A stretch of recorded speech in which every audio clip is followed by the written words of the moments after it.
तो हेलो भाई, कैसे हो आप? तो आज हम बात करने जा रहे हैं गगन प्रताप सर की जो कंसेप्ट किंग है उस बुक के बारे में बात करेंगे। और जो पहला टॉपिक हम स्टार्ट किए हैं परसेंटेज से। आज हम परसेंटेज पढ़ेंगे, प्रतिशत पढ़ेंगे, मैथ्स। कंसेप्ट किंग बुक देख सकते हैं, कंसेप्ट किंग का, ये गगन सर की बुक है। और ये न्यू है, ठीक है, अपडेटेड बुक है, न्यू बुक है। पूरा बुक का हम फॉर्मूला देखेंगे।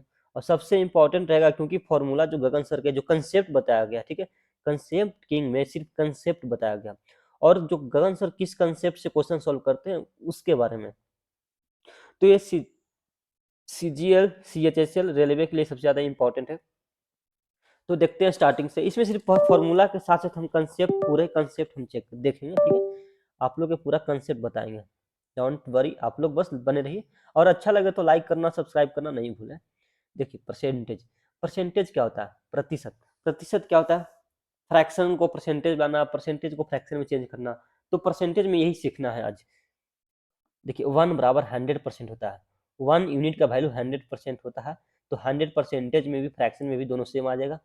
अगर 2 बोलेगा तो 2 = 200% हो जाएगा, 3 = 300% हो जाएगा, ठीक है।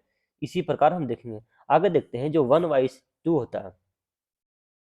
देखिए, 1/2 = 50% होता है। जैसे 1/2 है, ठीक है, इसको 100 से डिवाइड करेंगे तो कितना परसेंट आएगा? 50%। देखिए, परसेंटेज का दो नियम है। परसेंटेज अगर लाना है, ठीक है, परसेंटेज में हमको लाना है तो 100 से क्या करेंगे? डिवाइड करेंगे। अगर परसेंटेज को लाना है तो 100 से क्या करेंगे? डिवाइड करेंगे। परसेंटेज हमको लाना है ना, तो मल्टीप्लाई करेंगे। लाना है तो मल्टीप्लाई करेंगे, और हटाना है तो क्या करेंगे? डिवाइड करते हैं। लाना है तो मल्टीप्लाई, और हटाना है तो डिवाइड, ठीक है। मल्टीप्लाई। अगर परसेंटेज लाना है तो मल्टीप्लाई, अगर हटाना है तो डिवाइड करते हैं। इतना सिंपल कंसेप्ट याद रखना है। परसेंटेज अगर लाना है तो मल्टीप्लाई करेंगे, हटाना है तो डिवाइड करेंगे। देखिए, यहाँ पे परसेंटेज लाना है तो मल्टीप्लाई ही करेंगे। यहाँ अगर 100 से मल्टीप्लाई करेंगे तो 50% हो जाएगा, इधर भी 50%। 1/3 है, इसको 100 से अगर मल्टीप्लाई करते हैं तो कितना हो जाएगा? आप बताइए। 33 1/3% आएगा। 33 1/3। अगर इसको हम एक, देखिए, एक है फ्रैक्शन में, एक है पॉइंट में। तो हम दोनों को याद रखेंगे, क्योंकि क्वेश्चन जो आते हैं कभी कभी पॉइंट्स में आते हैं, फ्रैक्शन में भी आते हैं, इसलिए 1/4 है, 100 से अगर मल्टीप्लाई करते हैं तो 25% इधर भी आ जाएगा, 25%, ठीक है। 1/5 का वैल्यू होता है 20%। कितना होता है? 20%। डिवाइड कीजिए, इंटू 100 करेंगे तो। अगर 1/6 है, 100 अगर परसेंटेज लाना है तो 100 से मल्टीप्लाई करेंगे, फिर 100/6 करेंगे तो 16.66%। हम अभी वीडियो में बताएंगे कौन सा इंपॉर्टेंट है उसको याद करना है, कौन सा इंपॉर्टेंट नहीं है उसको याद नहीं करना। जो इंपॉर्टेंट रहेगा वो उसको हम साइड से लिखवा देते हैं।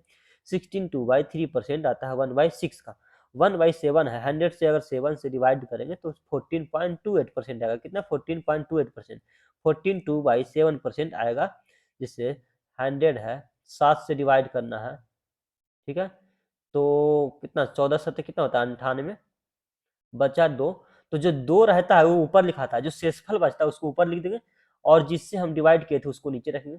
और जो भागफल बचता है ना, उसको हम आगे लिखते हैं, ठीक है। तो 14/2/7 याद रखना है। जो 2 है ना, इसको न्यूमरेटर में रखते हैं। जिससे हम डिवाइड करते हैं उसको हमेशा डिनोमिनेटर में रखेंगे, ठीक है। जिससे डिवाइड करते हैं उसको डिनोमिनेटर में रखते हैं। बाकी जो मेरे पास जो शेषफल बचता है, यानी रिमाइंडर जो मेरे पास बचता है, उसको क्या बोलते हैं? सॉरी, जो भाजक के बाद जो बचता है, शेष, भागफल। भागफल को हम आगे रखते हैं, ठीक है। भागफल को आगे रखते हैं, ये इतना याद रख लिए। नेक्स्ट देखते हैं 1/8 का वैल्यू कितना होता है। अभी हम सिर्फ इसके बारे में बात करेंगे, फिर इसके बारे में पूरा बताएंगे। 1/8 का वैल्यू होता है, 1/8 का वैल्यू होता है 12.5%, या 1/2%। 1/9 का वैल्यू होता है 11.11%। इसको सब याद कर लेना है। डेली आप प्रैक्टिस कीजिएगा तो आपको याद हो जाएगा ऑटोमेटिक, कुछ करने की जरूरत नहीं है। 11 1/9%। 1/10 का बराबर 10% होता है, ठीक है। और 1/11 9.09 होता है। 9.09, 1/11 का वैल्यू कितना होता है? 9.09% होता है। 9 1/11%, ठीक है। तो 1/11 हमेशा याद रखना है।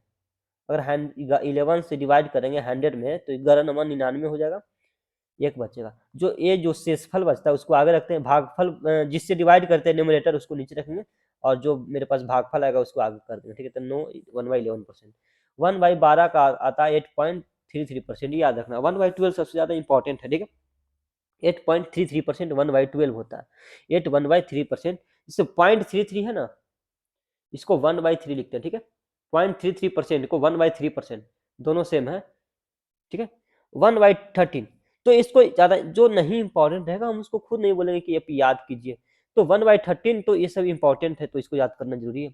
7.69%, 1/13 क्या होता है 7.69%, या 7 9/13 डिवाइड करके देख लीजिए 100 से। तो 1/14, 1/14 7.14%, यानी 7 1/7%। 1/15 क्या होता है 6.66%, 1/15 भी याद करना है, ये सबसे ज्यादा इंपॉर्टेंट है। 1/15 क्या होता है 6.66%। ये कहाँ से निकला 1/15, ये भी बताएंगे अगले मतलब आगे चैप्टर में, क्योंकि अभी इसके बारे में बता देते हैं, फिर उसके बाद कैसे सॉल्व किया जाता है वो बताएंगे। 1/16 होता है 6.25%, 1/16 क्या होता है 6.25% याद करना है, यानी कि 1/16 का वैल्यू 6 1/4% भी होता है, कितना 6 1/4%। 1/17 होता है 5.88%, 1/17 कितना होता है 5.88%, 5 15/7 लिख सकते हैं 1/17 को। अब डिवाइड कर दीजिए 100 से, तो सॉरी 17 डिवाइड बाई 100 करेंगे तो कितना आएगा आप खुद ही कर लीजिए, ठीक है। 1/18 5.5% होता है, 1/18 कितना वैल्यू होता है 5.5%, 1/18 का वैल्यू कितना होता है 5.5%। ये भी याद रखना है, जो इंपॉर्टेंट है आप लोग को हम सबसे, ये सबसे ज्यादा इंपॉर्टेंट है, बहुत बार क्वेश्चन में आ चुके हैं। 5/9% होता है 1/18 का, 1/19 तो 5, इसको याद नहीं करना, कोई वैल्यू इसको याद करने से कोई फायदा नहीं है, ठीक है। लेकिन एक बार देख लीजिए 5.26%, 5/19 हो गया, ठीक है। 19 से अगर डिवाइड करेंगे 100 में तो कितना आएगा, 19 25 कितना होता है 95, 5 बचेगा। जो हम बोले थे जो शेषफल आता है उसको ऊपर में रखते हैं 5, जिससे भाग देते हैं उसको नीचे रखेंगे 19, 5/19, ये जो 5 बचेगा भागफल उसको आगे कर देंगे 5/90। अगर कहीं भी लिखल होगा, जैसे कि एग्जाम्पल में हम मान लेते हैं 2 1/3 लिखा हुआ है, तो इसको हम लिख सकते हैं 2 + 1/3, सिंपल सा लॉजिक है। इसको क्या लिख सकते हैं 2 1 + 1/3, सेम ही आता है। 1/20 नीचे रहेगा तो 5% होता है, 1/20 का वैल्यू कितना होता है 5% होता है 1/20 का वैल्यू। अभी हम चैप्टर पे नहीं आए, सिर्फ अभी हम एप्लीकेशन जो दिया हुआ है इसको याद करने के लिए हम बस बोले हैं। इस सब को याद नहीं करना, बस हम समझ लेंगे 1/21 4.76% था। 1/21 का वैल्यू कितना होता है 4.76, यानी 416/21%, ठीक है। 1/22, 1/22 का वैल्यू 4.54% होता है, यानी 46/11%। 1/23 का वैल्यू 4.34% होता है, 48/23।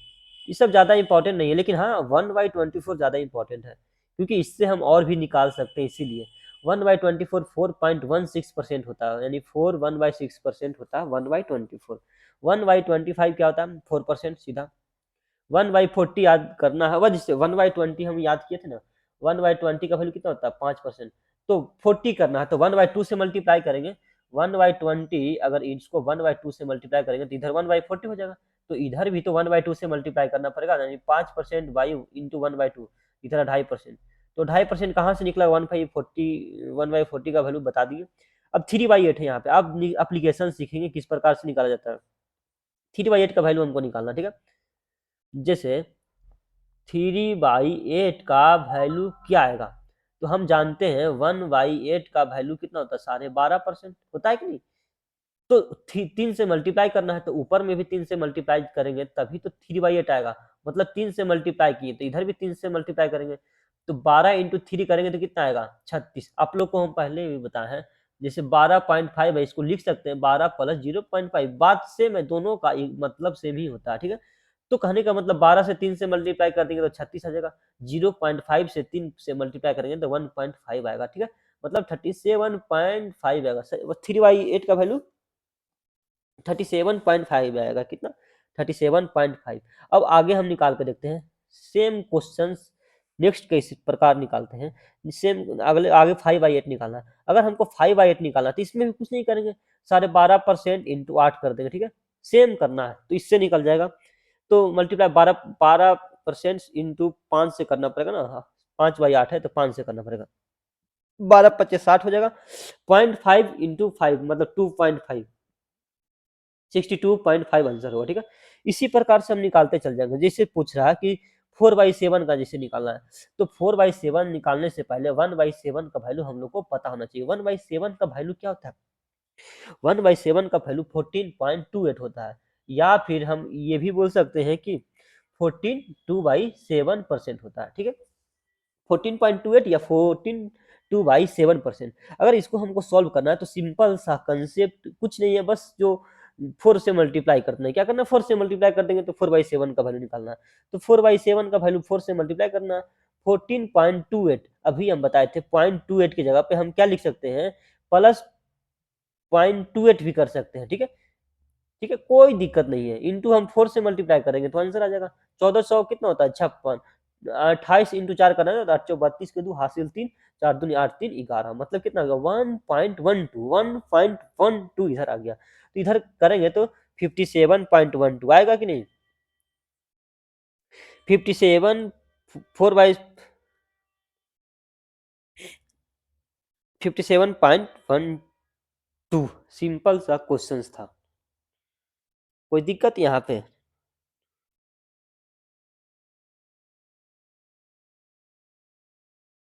अब आगे देखते हैं, अगर इसी को 14/7 लिख सकते हैं भी इसको। 14/7 इंटू हम 4 करना है ना, तो इधर भी सेम कंसेप्ट लेके जाएंगे, सेम कंसेप्ट। तो 14 चौक कितना होता है, 56। हम अभी बताए थे इसको प्लस भी कर सकते हैं, कोई डिफरेंस नहीं पड़ेगा। 4 दूनी 8 कर दिए, 8/7 हो जाएगा। तो सिंपल सा आ गया। अगर देखिए ऊपर कभी भी ज्यादा नहीं होना चाहिए, एक कंसेप्ट याद रखनी है, ऊपर में जो न्यूमरेटर है, एक होता है न्यूमरेटर, एक होता है डिनोमिनेटर। न्यूमरेटर जो है कभी भी डिनोमिनेटर से ज्यादा नहीं होना चाहिए। क्या होना चाहिए, ज्यादा नहीं होना चाहिए। इसीलिए इसको फिर से डिवाइड करेंगे। 7 को फिर से डिवाइड करेंगे 8 में तो कितना बचेगा, एक मतलब 7 एक 8। हम इसको लिखने का तरीका बताए थे, इसको क्या करेंगे, ऊपर में जो शेषफल आता है उसको न्यूमरेटर में लिखते हैं, जिससे हम डिवाइड करते हैं उसको नीचे लिखते हैं, 7 हो गया। और जो 1 है भागफल को आगे लिखते हैं, तो 1/7 आ गया। 56 1/7 आ गया, नहीं तो आया है। तो इसको ऐड करेंगे तो 57 1/7 आएगा। 57 1/7, ठीक है, इज द राइट आंसर।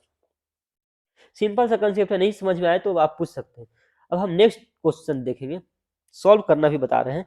5/7 है। 5/7 सेम क्वेश्चन है, इसको भी 1/7 का वैल्यू कितना होता है, 1/7 का वैल्यू 14/2/7 होता है। इसको हम 5 से मल्टीप्लाई कर देंगे तो सेम आएगा। इधर से मल्टीप्लाई करेंगे 14 25 कितना हो गया 70। 2 से मल्टीप्लाई करेंगे प्लस 10/7 आ जाएगा। 5 दूनी 10/7। बोले थे जो न्यूमरेटर है वो कभी भी डिनोमिनेटर से बड़ा नहीं होता है। तो फिर से डिवाइड करेंगे तो इधर 70 हो जाएगा। 7 को अगर 10 से हम डिवाइड करते हैं तो एक मतलब 7 3 10। हम इसको लिखने का तरीका बताए थे, जो शेषफल आता है उसको ऊपर में लिखते हैं, जिससे हम डिवाइड करते हैं उसको आगे डिनोमिनेटर में लिखेंगे, बाकी जो शेषफल जो मेरे पास सॉरी भागफल जो बचा उसको आगे लिखेंगे। तो 1/3/7 प्लस 1/3/7 है, यही ना। ये एक मिनट, 1/3/7 1/3/7, तो इधर कितना हो गया 70 एक 71 3/7। उसके बाद 2/3 निकालना है। जैसे कि नेक्स्ट क्वेश्चन देखते हैं, सारे डीप में हम बताएंगे। जैसे कि 2/7 लिखना है तो 2/3 है ना, सॉरी 2/3 है। 2/3 निकालना है तो 1/3 33.33% होता है। 2 से मल्टीप्लाई करेंगे तो 66.66%। या फिर 33 1/3 होता है, 2 से मल्टीप्लाई करेंगे तो 66 2/3%। सिंपल सा क्वेश्चन है, उसको हम सिंपल तरीका से बता देंगे। जैसे 4/5 निकालना है। 4/5 निकालने के लिए पहले जिस नीचे में 5 लिखा हुआ है तो 1/5 का वैल्यू पता होना चाहिए। तो 1/5 का वैल्यू कितना होता है 20%। तो 4 से मल्टीप्लाई करेंगे तो 4/5 का वैल्यू निकल जाएगा कि नहीं। तो 20 80%। थोड़ा सा कैलकुलेशन फास्ट करना पड़ेगा, फास्ट इसलिए करना पड़ेगा क्योंकि बहुत सारे तैयारी कर रहे हैं और आप दूसरों से आगे निकलना है आपको। तो आगे निकलने के लिए सबसे पहले आपको कैलकुलेशन फास्ट होना चाहिए, ठीक है। अब नेक्स्ट क्वेश्चन देखते हैं, 3/4 निकालना है। 3/4 निकालना है तो 1/4 पहले निकालना पड़ेगा क्योंकि नीचे में 4 है, तो 1/4 का वैल्यू पता होना चाहिए। 1/4 का वैल्यू होता है 25%। तो 3 से मल्टीप्लाई कर देंगे तो 3/4 आएगा। 3 से मल्टीप्लाई कर देंगे तो कितना हो गया 75%। सिंपल सा क्वेश्चन है, इसमें कोई दम ही नहीं है। नेक्स्ट देखते हैं, ठीक है। नेक्स्ट क्वेश्चन क्या है, 3/4 हो गया। 5/11, 5/11 का वैल्यू निकालना, ठीक है। तो 1/11 का पहले पता होना चाहिए। 1/11 का वैल्यू होता है 9, 1/11 होता है 9, 1/11। फिर या फिर दशमलव में देखते हैं तो 9.09 होता है। अगर इसको हम 5 से मल्टीप्लाई करेंगे तभी तो 5/11 आएगा। मतलब 5 से मल्टीप्लाई, इधर भी 5 से मल्टीप्लाई करेंगे, इधर भी 5 से मल्टीप्लाई। तो परसेंटेज में 5 से करेंगे तो 9 5 कितना हो गया 45। 5 ऊपर से करेंगे तो इधर से 5 तो 5/11 आ गया। सिंपल सा, इसको सॉल्व करने देखिए ऊपर में जो न्यूमरेटर है डिनोमिनेटर से कम आ गया, इसको सॉल्व नहीं करेंगे डायरेक्ट इतना आंसर हो जाएगा। इसको मल्टीप्लाई करेंगे तो 9 पचे कितना होता है 45, 0.9 से 5 से मल्टीप्लाई करेंगे तो 9 पचे 45, मतलब 45.5 आ जाएगा, सिंपल सा है। नेक्स्ट क्वेश्चन देखते हैं, 7/11 है, तो 7/11 में कुछ नहीं करना, जे सेम सेम प्रोसेस है वही प्रोसेस करेंगे। 7 से इसमें मल्टीप्लाई करना है, कितना से मल्टीप्लाई करना है 7 से, तो हम 7 से मल्टीप्लाई करेंगे तो कितना आएगा, हाँ 7/11, तो 1/11 का वैल्यू होता है 9 1/11, तो हमको 7 से मल्टीप्लाई करना है, तो 7 से मल्टीप्लाई कर देंगे। 9 सतह कितना हो गया 63, 7/11, ठीक है। इसमें कोई सिंपल सा देखिए, न्यूमरेटर भी डिनोमिनेटर से कम आ गया, तो इसमें कुछ सॉल्व भी नहीं करना है, बस मल्टीप्लाई करना था।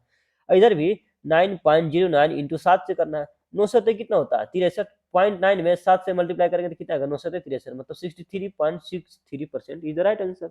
अब नेक्स्ट देखते हैं,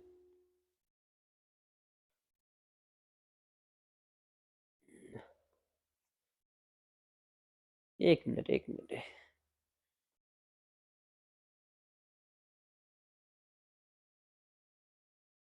एक मिनट,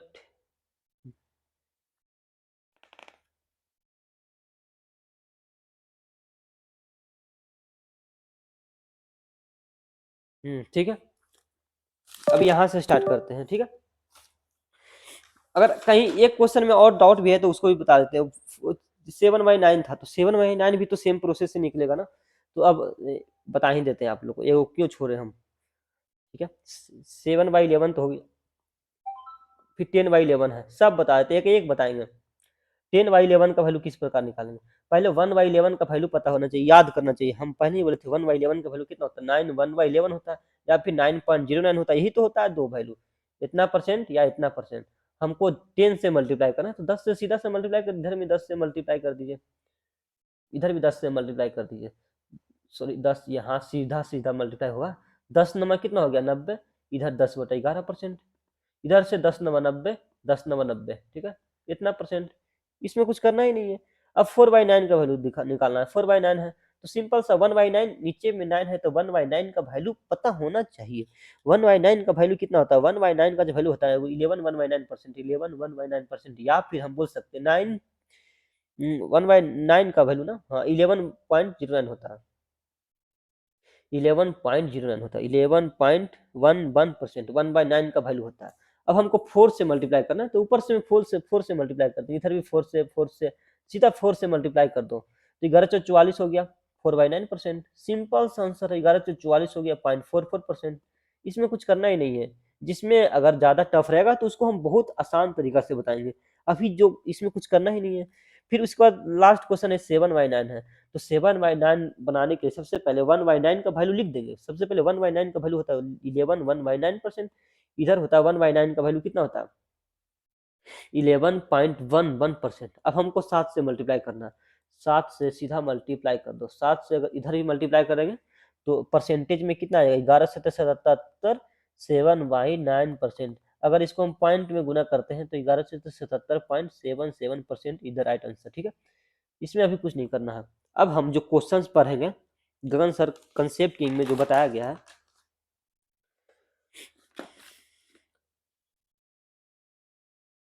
हाउ टू सॉल्व।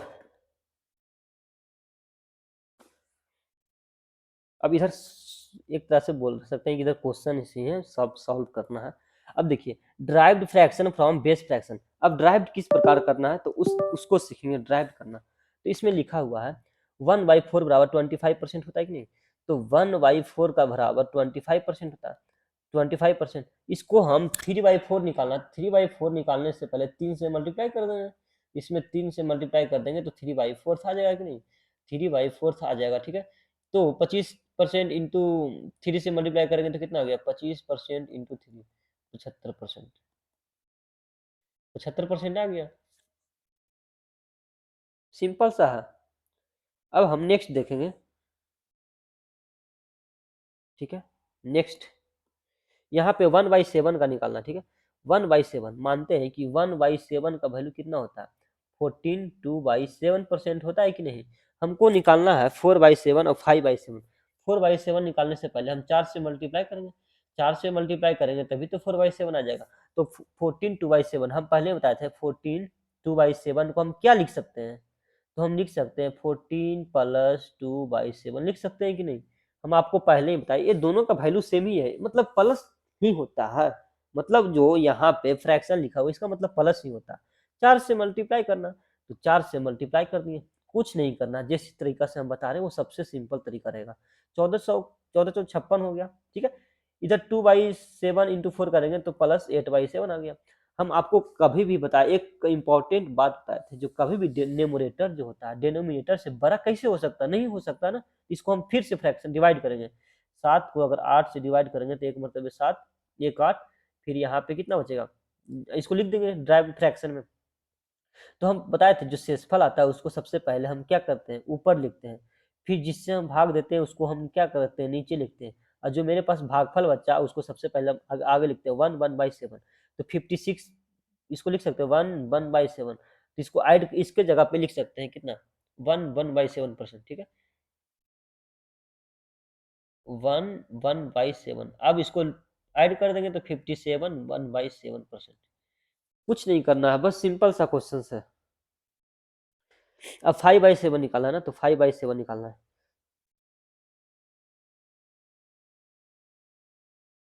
अब 5/7 निकालना है, तो यहाँ देखिए 5 से मल्टीप्लाई कर देंगे, 14 2/7 में 5 से मल्टीप्लाई कर देंगे तो 5/7 निकल जाएगा।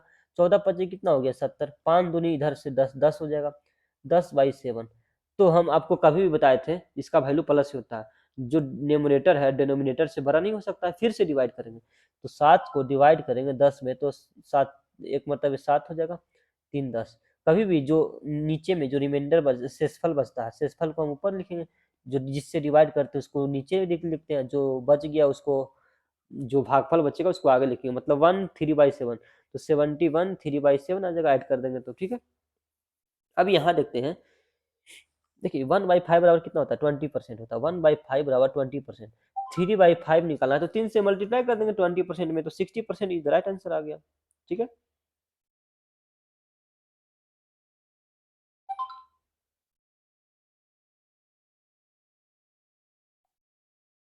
अब नेक्स्ट देखते हैं, 1/16 का वैल्यू होता है 16 2/3%।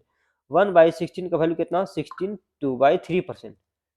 हमको 5/16 निकालना है, तो 5 से सिंपल सा 5 से मल्टीप्लाई कर दिए, 16 पचे कितना हो गया 80। देखिए 5 इंटू 16 2/3 है, 16 पचे कितना हो गया 80, प्लस 5 से इधर मल्टीप्लाई करेंगे 2/3 से, तो 5 दूनी 10/3 आ गया, तो इधर 80 लिख दिए। 3 से फिर डिवाइड करेंगे, कभी भी जो नोमिनेटर होता है डिनोमिनेटर से बड़ा नहीं होता, 10 से डिवाइड करेंगे, 3 तिहाई 9 1 10। कभी जो जो शेषफल आता है उसको ऊपर में लिखते हैं 1 कर दिए, जिससे हम डिवाइड करते हैं उसको डिनोमिनेटर में लिखते हैं 3। जो मेरे पास भागफल बचा उसको आगे लिख देंगे 3, 80 प्लस 3 1/3, मतलब कितना आ गया 83 1/3%। आगे 83 1/3% किस प्रकार से आया है। अब नेक्स्ट क्वेश्चन देखते हैं, 1/15 का वैल्यू होता है 6 2/3%। 1/15 का वैल्यू कितना होता है 6 2/3%। तो 11/15 हमको निकालना है, तो 11 से मल्टीप्लाई कर देंगे, तो 11 इंटू 6 2/3 है, इसको मल्टीप्लाई करना है, तो देखिए सिंपल सा 11 छक्का कितना होता है 66, 11 दूनी कितना होता है 22/3। तो हम इसको प्लस भी लिख सकते हैं, कोई फर्क नहीं पड़ता है। जब देखिए यहाँ पे न्यूमरेटर बड़ा हो गया डिनोमिनेटर से, तो फिर से डिवाइड करेंगे, 3 से इंटू करेंगे कितना 22, तो 3 सते 21, फिर 1। हम बताए थे कि जो शेषफल आता है उसको न्यूमरेटर में लिखते हैं, मतलब ऊपर लिखते हैं, और जिससे हम डिवाइड करते हैं उसको डिनोमिनेटर में लिखते हैं, मतलब कि 3। और जिस जो मेरे पास भागफल बचा उसको आगे लिख दिए, मतलब कि 7 1/3। तो 66 प्लस 7 1/3 है ना, इसको ऐड कर देंगे तो कितना आएगा, 7 का 7 13, 73 1/3%। देखिए यहाँ पे से 73 1/3% आया कि नहीं। अब नेक्स्ट देखेंगे 1/16 है, तो 1/16 का जो वैल्यू है कितना है 6 1/4 होता है, 1/16 का वैल्यू 6 1/4 होता है, तो हमको 11/16 निकालना है, तो 11 से मल्टीप्लाई करेंगे, 6 1/4 इंटू 11, तो 11 छक्का कितना होता है 66, 11/4, फिर इसको डिवाइड करेंगे तो कितना आ गया 66, 4 दूनी 8, 3 11/4। कैलकुलेशन फास्ट करना पड़ेगा, 4 दूनी कितना हो गया 8, फिर बचेगा जो 3 बचेगा 8 3 11/4, सिंपल सा कर देंगे, 66 2 68 3/4। फास्ट करना सीखिए। जैसे 1/24 है, तो 4 का वैल्यू 1/24 का वैल्यू 4 1/6% होता है, तो 1/48 निकालना है, तो हम बताए थे 48, अब यहाँ पे 48 का निकालना है ना, तो यहाँ पे क्या किया 1/2 से मल्टीप्लाई हुआ, अब यहाँ पे 1/2 से हम हमेशा न्यूमरेटर में मल्टीप्लाई कर रहे थे, लेकिन अब हम डिनोमिनेटर में मल्टीप्लाई करेंगे। 1/2 हो गया मतलब डिनोमिनेटर में ही तो मल्टीप्लाई होगा, ऊपर में तो 1 है तो 1 से मल्टीप्लाई करेंगे तो फर्क तो नहीं पड़ेगा, इसका मतलब डिनोमिनेटर में मल्टीप्लाई करेंगे। तो 1/24 का वैल्यू कितना होता है, C4 1/6%। 1/48 निकालना है, तो 1/2 से मल्टीप्लाई किए तभी तो आया, तो मतलब 1/2 से अब करेंगे, ठीक है। अब हमेशा क्या करेंगे 1/2 से, भी जो कंसेप्ट आ रहा है, तो 1/2 से मल्टीप्लाई करना है, तो मतलब कि 1/2 से मल्टीप्लाई करने का मतलब डिवाइडिंग होता है, क्या होता है 2 से डिवाइड होता है, याद करना है। 1/2 से मल्टीप्लाई करना मतलब 2 नीचे आ गया, तो मतलब डिवाइड के बराबर है, तो 4 इंटू 1/2 कर देंगे, इसका मतलब प्लस ही होता है, आपको हम पहले ही बता चुके हैं, प्लस कर दिए 1/6 इंटू 1/2, इस तरीके से आप बनाएगा तो आपको आसान पड़ेगा, फिर आप तो धीरे धीरे एक्सपीरियंस हो जाएगा, तब तो दिमाग में ही सॉल्व करना स्टार्ट कर दीजिएगा। इधर हो गया 2, 2 प्लस 1/12 आ गया, ठीक है। 2 प्लस 1/12, इसको लिख सकते हैं 2 1/12%, सिंपल सा आंसर 2 1/12। यहाँ देखिए 2 1/12 आ गया कि नहीं, सी। अब देखिए 47/48 निकालना है, 47/48 कैसे निकलेगा, 47/48 17/48 है, ठीक है। तो 1/48 का वैल्यू अभी हम बताए निकाले हैं 2 1/12%। अब हमको 17 निकालना है, मतलब 17 से मल्टीप्लाई करेंगे तभी तो 1748 निकलेगा, मतलब इधर 17 से मल्टीप्लाई किए 17 से तभी तो आया, ठीक है। तो इसको हटा दीजिए, 17 से मल्टीप्लाई करना है, मल्टीप्लाई कर दीजिए, 17 दूनी कितना होता है 34, 17 अब इधर 1/12 इंटू 17 करेंगे तो इधर कितना आ गया प्लस 17/12, ये ज्यादा आ गया, न्यूमरेटर कभी भी ज्यादा नहीं होता है, फिर से डिवाइड करेंगे, 34 जैसे है उसको वैसे ही लिख देंगे, इधर भी डिवाइड करना है ना, तो 12/17, एक मरतबे कितना हो गया 12 5 17, जो 5 आएगा सबसे पहले न्यूमरेटर में लिखेंगे, जिससे डिवाइड करेंगे डिनोमिनेटर में हो जाएगा, जो भागफल बचा है उसको आगे लिख देंगे, मतलब कि 1 5/12 मतलब 35 5/12 इज द राइट आंसर।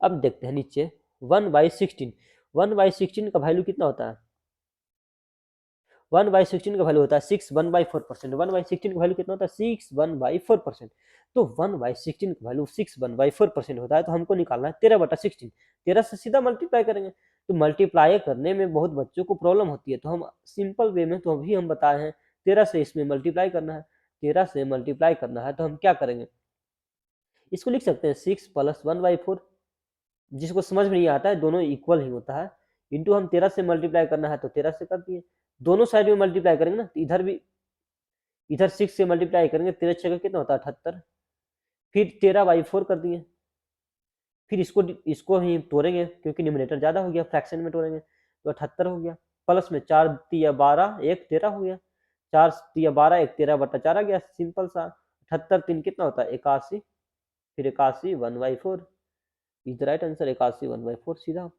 अब हमको निकालना है, फिर इसको सॉल्व करने का दो तरीका है, ये तो लॉन्ग कट चल गया ना, तो सिंपल तरीका से हम हमेशा सिंपल तरीका अप्लाई करेंगे, एग्जाम में हम क्या अप्लाई करेंगे सिंपल तरीका अप्लाई करते हैं।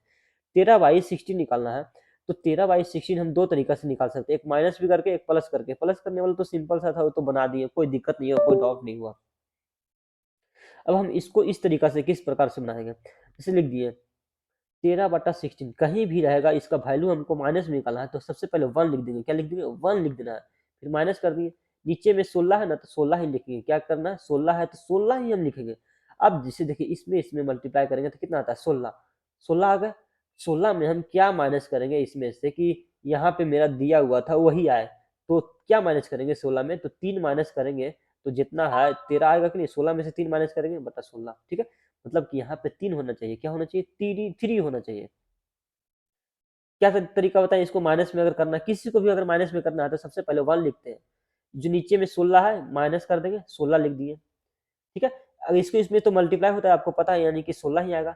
अब 16 में हम क्या माइनस करेंगे कि यहाँ पे 13/16 निकाला 13 आ जाए, तो 3 ही माइनस करेंगे तभी तो आएगा, मतलब क्या हुआ समझ में आ गया होगा, 13 यहाँ पे आना चाहिए 13, ठीक है। सिंपल सा तरीका हम बताएंगे, ज्यादा टेंशन नहीं लीजिए, बस सॉरी 13 कैसे हो जाएगा यार, अभी बताए थे ना 3, ये तो करना है 3 माइनस करेंगे तभी तो आएगा। अब इसको सॉल्व करना है सिंपल सा तरीका से, 1 बराबर हम क्या बताए थे 100%, 100%, 3/16 का वैल्यू अभी हम निकाले थे 3/16 का पहले इसके पहले प्रीवियस में देखिए 1/16 कितना होता है, 1/16 का वैल्यू कितना होता है 6 1/4, 3 से मल्टीप्लाई करना है तो 16 3 18 3/4, 18 3/4 आ गया, मतलब कि माइनस करेंगे 18 3/4,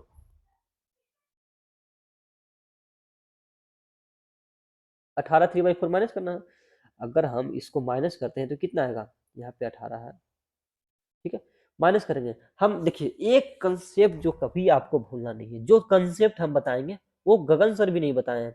तो सिंपल सा माइनस करना हो, अगर फ्रैक्शन को अगर माइनस करना हो तो आपको शॉर्टकट वे में अगर माइनस करना हो तो सिंपल सा कंसेप्ट एक बात समझिए, क्या करना है समझना है, 100% में माइनस करना है 18 3/4। हाँ, जिसे 18 माइनस करना है ना, तो हम एक एक्स्ट्रा माइनस करेंगे, क्या करेंगे एक एक्स्ट्रा माइनस करेंगे, क्या करना है याद रखना, हम क्या बोले अभी, एक एक्स्ट्रा माइनस करना है। मतलब कि 18 की जगह पे हम 19 माइनस करेंगे, कितना माइनस करेंगे 19, क्यों माइनस करते हैं वो भी बताएंगे, क्योंकि यहाँ पे फ्रैक्शन 3/4 है, इस कारण से हम माइनस करते हैं। एक एक्स्ट्रा माइनस करेंगे, कितना बचेगा, अगर 18 माइनस करते तो 82 बचता, अगर 19 माइनस करेंगे तो 81 बचेगा, 81 लिख दिए कि नहीं। अब इसका डिफरेंस ले लेंगे, 3/4 है ना, तो इसका डिफरेंस कितना आएगा 1, और नीचे में 4 है तो 4 आ जाएगा, 81 1/4। फिर से बता देते हैं, सिंपल सा तरीका हम बताएंगे, एक मतलब 2 सेकेंड में आप माइनस कर लीजिए, माइनस करना फ्रैक्शन का बहुत सिंपल है। हम जिसे 18 माइनस करना है ना, तो एक एक्स्ट्रा माइनस करेंगे क्योंकि यहाँ पे फ्रैक्शन है, ठीक है, तो 18 की जगह पे 19 माइनस करेंगे, 100 में से अगर 19 माइनस करेंगे तो कितना आएगा 81 आएगा, सिंपल सा। इसका डिफरेंस ले लेंगे, 3 4 है ना, तो डिफरेंस कितना आएगा 1 1/4, आंसर सीधा हो जाएगा भाई, इतना कुछ नहीं करना है, बस आंसर हो जाएगा। अभी आगे बताने जा रहे हैं, ठीक है, टेंशन मत लो, अभी आगे वीडियो में बताएंगे किस प्रकार से माइनस किए हैं। जैसे 1/7 का वैल्यू 14 2/7 होता है, हमको 6/7 निकालना है। इसको दो तरीका से निकाल सकते हैं, 6 से मल्टीप्लाई करके इसमें निकाल सकते हैं, या फिर हम ये इसको लिख सकते हैं। हम लिखने का तरीका अभी भी हम बताए हैं, 6/7 निकालना है तो 1 लिख देंगे सबसे पहले, माइनस में अगर निकालना है तो सबसे पहले 1 लिख देंगे, यहाँ पे कितना है 7, 7 लिख देंगे, 7 लिख दे कि नहीं, यहाँ पे माइनस का सीन है तो माइनस करेंगे, माइनस है तो माइनस कर लिए। अब क्या करना है उसको समझना है। अब यहाँ पे इसको इसको मल्टीप्लाई होता है कि नहीं, फ्रैक्शन में मल्टीप्लाई होता है तो 7 आएगा। अगर हमको 7 तो नहीं लाना है ना, एक बात समझिए, 7 तो नहीं ना लाना है, हमको लाना कितना 6 लाना है। तो यहाँ पे कितना माइनस करेंगे 7 में से कि 6 आ जाएगा, तो एक ही माइनस करेंगे तभी तो 6 आएगा, ठीक है। 7 इधर आ जाएगा, एक माइनस करेंगे तो 6/7, ये सेटल्ड हो गया। सेटल्ड हो गया कहने का मतलब कि 1% का वैल्यू कितना होता है 100%, 1/7 का वैल्यू 14 2/7। फिर इसमें माइनस वाला कंसेप्ट आ गया। हम अभी आपको बताए थे माइनस करने का सबसे सिंपल तरीका बताए थे, 14 है, 14 की जगह पे हम 15 माइनस करेंगे, कितना माइनस करेंगे 15, 100 में से 15 माइनस करेंगे तो 85 हो जाएगा। इसका डिफरेंस ले लेंगे, कितना बचेगा 5, नीचे में 7 है वो लिख देंगे, 85 5/7। कितना सेकंड लगा, मात्र 2 सेकंड में माइनस कर लिए, 2 सेकंड से ज्यादा नहीं लगा होगा माइनस करने में। अभी आप लोग को भी एक्सपीरियंस एकदम एक्सपर्ट बना देंगे, ठीक है। इस बार सीजीएल सबका पार। देखिए 1/12 का वैल्यू होता है 88, 1/3% होता है, 1/12 का वैल्यू कितना होता है 8 1/3% होता है। ये कहाँ से आ गया भाई, हमको 11/12 निकालना है। अगर हम 11/12 निकालेंगे तो बहुत लंबा आएगा यार, 11 से मल्टीप्लाई करो, तो हम इतना लंबा चौड़ा नहीं करना, एग्जाम में हमको सॉल्व करने से मतलब है ना, तो कम टाइम लगेगा, उससे हम मतलब रहता है। तो हम क्या बताए थे, इसको तोड़ेंगे, तोड़ने का सिंपल हम क्या तरीका बताए थे, 1/12 लिख देंगे, क्या करेंगे 1/12 लिख देंगे, आगे में 1 लिख देंगे, माइनस लगा देंगे। अब इसको इसको हम मल्टीप्लाई करते हैं कि नहीं, हाँ तो 12 आता है, 12 तो आएगा ही आएगा। अब हमको लाना है 11, 11 का वैल्यू निकालना है ना, तो 11 लाना है, तो यहाँ पे 1 ही माइनस करेंगे तो 11 आएगा ना, 1 माइनस करेंगे 12 में से तो 11 आ जाएगा, मतलब कि सेटल्ड है। 1 माइनस 1/12 आएगा, 1 बराबर कितना होता है 100%, 1/12 का वैल्यू कितना 181 1/3%। माइनस करने के लिए तरीका बताए थे, 8 की जगह पर नो माइनस करेंगे, क्या क्यों माइनस करेंगे, क्योंकि ये फ्रैक्शन भी तो है ना, इस कारण से 1 एक्स्ट्रा माइनस करते हैं। तो 8 में से 8 माइनस नहीं करेंगे, नो माइनस करेंगे तो 91 आ जाएगा। इसको डिफरेंस लेंगे, कितना आएगा 2/3 इज द राइट आंसर, नीचे में जो है वही लिख दिए। सीधा सिंपल सा क्वेश्चन है यार, इसमें कुछ नहीं करना। अब नेक्स्ट क्वेश्चन निकालना है, देखिए नेक्स्ट क्या निकालना है, इले हमको निकालना है 19/24 का वैल्यू। अब हमको निकालना है 19/24 का वैल्यू क्या होगा, ठीक है। तो सबसे पहले इस टाइप के क्वेश्चन सॉल्व करने के लिए सबसे पहले हमको क्या वैल्यू होना चाहिए, 1/24 का वैल्यू होगा तभी तो 19/24 निकालेंगे। अगर मान लेते हैं कि 1/24 का मेरे पास वैल्यू भी पता है, फिर भी 19 से मल्टीप्लाई करेंगे भाई तो लंबा टाइम लगेगा कि नहीं लगेगा? जरूर लगेगा, 100% लंबा टाइम लगेगा। तो हम सबसे पहले 1/24 का वैल्यू लिख देंगे, ठीक है। तो अभी हम कुछ पहले वीडियो में बनाए थे 1/24 का वैल्यू निकालने के लिए सबसे पहले 1/12 का वैल्यू पता होना चाहिए, या फिर नहीं वैल्यू है 1/12 का वैल्यू है तो हाफ कर देंगे तो आ जाएगा 1/24। तो 1/12 का 8 1/3 होता है ना, तो 1/12 का वैल्यू 8 1/3 होता है। 1/12 का वैल्यू 8 1/3 होता है। अगर 2 से मल्टीप्लाई करेंगे 1/2 से, इधर भी 1/2 से मल्टीप्लाई करेंगे कि नहीं, 1/2 से मल्टीप्लाई करेंगे तो इधर 4 आ जाएगा, इधर 1/6 आ जाएगा, मतलब 4 1/6%, 4 1/6। मतलब कहने का मतलब है कि हम 1/24 का वैल्यू 4 1/6 लाए हैं, ठीक है, 4 1/6। देखिए आप बने रहिए बस, 4 1/6 आया कि नहीं, 4 1/6। अब हमको निकालना है 19/24, 19/24 निकालना है। तो हम अभी बताए थे, सबसे पहले हम लिख देंगे 19/24, पहले नीचे में 24 है 24 लिख दिए, नीचे में 24 है 24 लिख दिए, कोई दिक्कत नहीं। इधर में 1 लिखेंगे, क्या लिखना है 1 लिख देंगे, माइनस कर दिए, कोई दिक्कत। तो यहाँ तक तो किसी को डाउट नहीं है, डाउट है तो कमेंट करके पूछ सकते हैं। अब हम क्या करेंगे वो समझना, 24 से 1 से मल्टीप्लाई होता है कि नहीं, होगा, जब सॉल्व करेंगे तो होगा ही। तो 24 मान लेते हैं, मल्टीप्लाई करेंगे तो 24 आएगा, आएगा कि नहीं, 24 आएगा। हमको लाना कितना है, 19 लाना है ना। 19 लाने के लिए इसमें से कितना माइनस करेंगे, 19 लाने के लिए हम कितना माइनस करेंगे, 5 माइनस करेंगे, क्या माइनस करेंगे 5, मतलब 5 24 आ जाएगा। सिंपल सा क्वेश्चन है, ठीक है। ऐसा टीचर भी नहीं समझाएगा जिस तरह का हम समझा रहे हैं, ठीक है। 5/24 कोई दिक्कत नहीं है। 1% का वैल्यू कितना होता है 100%। अब देखिए 5/24 निकालना ना, 1/24 इतना हो गया, तो 5 से मल्टीप्लाई करना, सीधा 5 से मल्टीप्लाई करेंगे, 5 से मल्टीप्लाई करेंगे तो 5 कितना हो गया 20, 5/6। सिंपल। माइनस करने का तरीका भी बता दिए, 5 से 2 सेकेंड में माइनस करने का तरीका हम बताएं। 20 की जगह पे कितना माइनस करेंगे, 21 माइनस करेंगे, 100 माइनस 21 माइनस करेंगे तो कितना हो जाएगा 79 हो जाएगा। इसका डिफरेंस ले लेंगे 1/6, 79 1/6। कितना आसान तरीका से बताए हैं आप, बताओ। अब नेक्स्ट क्वेश्चन देखते हैं, मेरे भाई सब हो तुम। अब नेक्स्ट क्वेश्चन बताते हैं, 14/9 है, 14/9 का वैल्यू निकालना है ना। इसको स्लाइड अलग करते हैं, 4-5 क्वेश्चन इसमें है, इसमें सारा क्वेश्चन हम बताएंगे, ठीक है। सभी सॉल्व करने वाला ही है ना, तो आराम से भी हम सॉल्व करते हैं, कोई लफड़ा नहीं है कि जल्दीबाजी में हम आपको बता दिए, जैसे तैसे जल्दीबाजी नहीं है भाई, हम आपको सिखा रहे हैं ना, तो आराम से सीखिए। देखिए पहला क्वेश्चन है 49 कितना है 9 का वैल्यू निकालना है। दूसरा क्वेश्चन क्या है 43/6 है। तीसरा क्वेश्चन क्या है 13/7 है। चौथा चौथा क्वेश्चन क्या है 35/36 है। पांचवा क्वेश्चन क्या है 29/3 है। छठा क्वेश्चन कौन सा है 1/12 है। इसका वैल्यू निकालना। एक लास्ट क्वेश्चन है सातवां 37/15। देखिए ये 7 क्वेश्चन हमको निकालना है, सातों क्वेश्चन सबसे सिंपल, मात्र 10 सेकंड का सवाल है पूरा। 5 सेकंड 5 सेकंड मतलब 5-5 सेकंड से ज्यादा नहीं देना टाइम। क्या करना है 5 सेकंड से ज्यादा किसी में टाइम नहीं देना है, इतना याद रखना। एग्जाम में कभी भी ऐसा क्वेश्चन आए तुरंत सॉल्व करना है। सबसे पहले इसको डिवाइड करेंगे, 9 चौक कितना होता है 9×5 = 45 कर दिए 5 प्लस 45 4 49 होता है कि नहीं 4/9। तो हमको इसको निकालना है, तो 5 बराबर कितना होता है 500%, 1 बराबर 100% होता है, तो 5 बराबर 500%। 4/9 का वैल्यू निकालना ना, तो 1/9 का वैल्यू आपको पता होना चाहिए। 1/9 का वैल्यू कितना होता है 11, 1/9% होता है कि नहीं।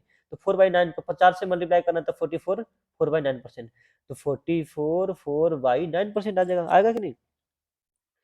इसका कितना हो गया 544 4/9 हो गया, कितने होगा 4/9 को और भी लिख सकते हैं 544.44% होता है कि नहीं। 4/9 का वैल्यू वही होता है। कितना टाइम लगेगा, मात्र कोई टाइम ही नहीं लगा भाई इसमें, क्या टाइम दिए 5 सेकंड से ज्यादा थोड़ी टाइम दिए होंगे।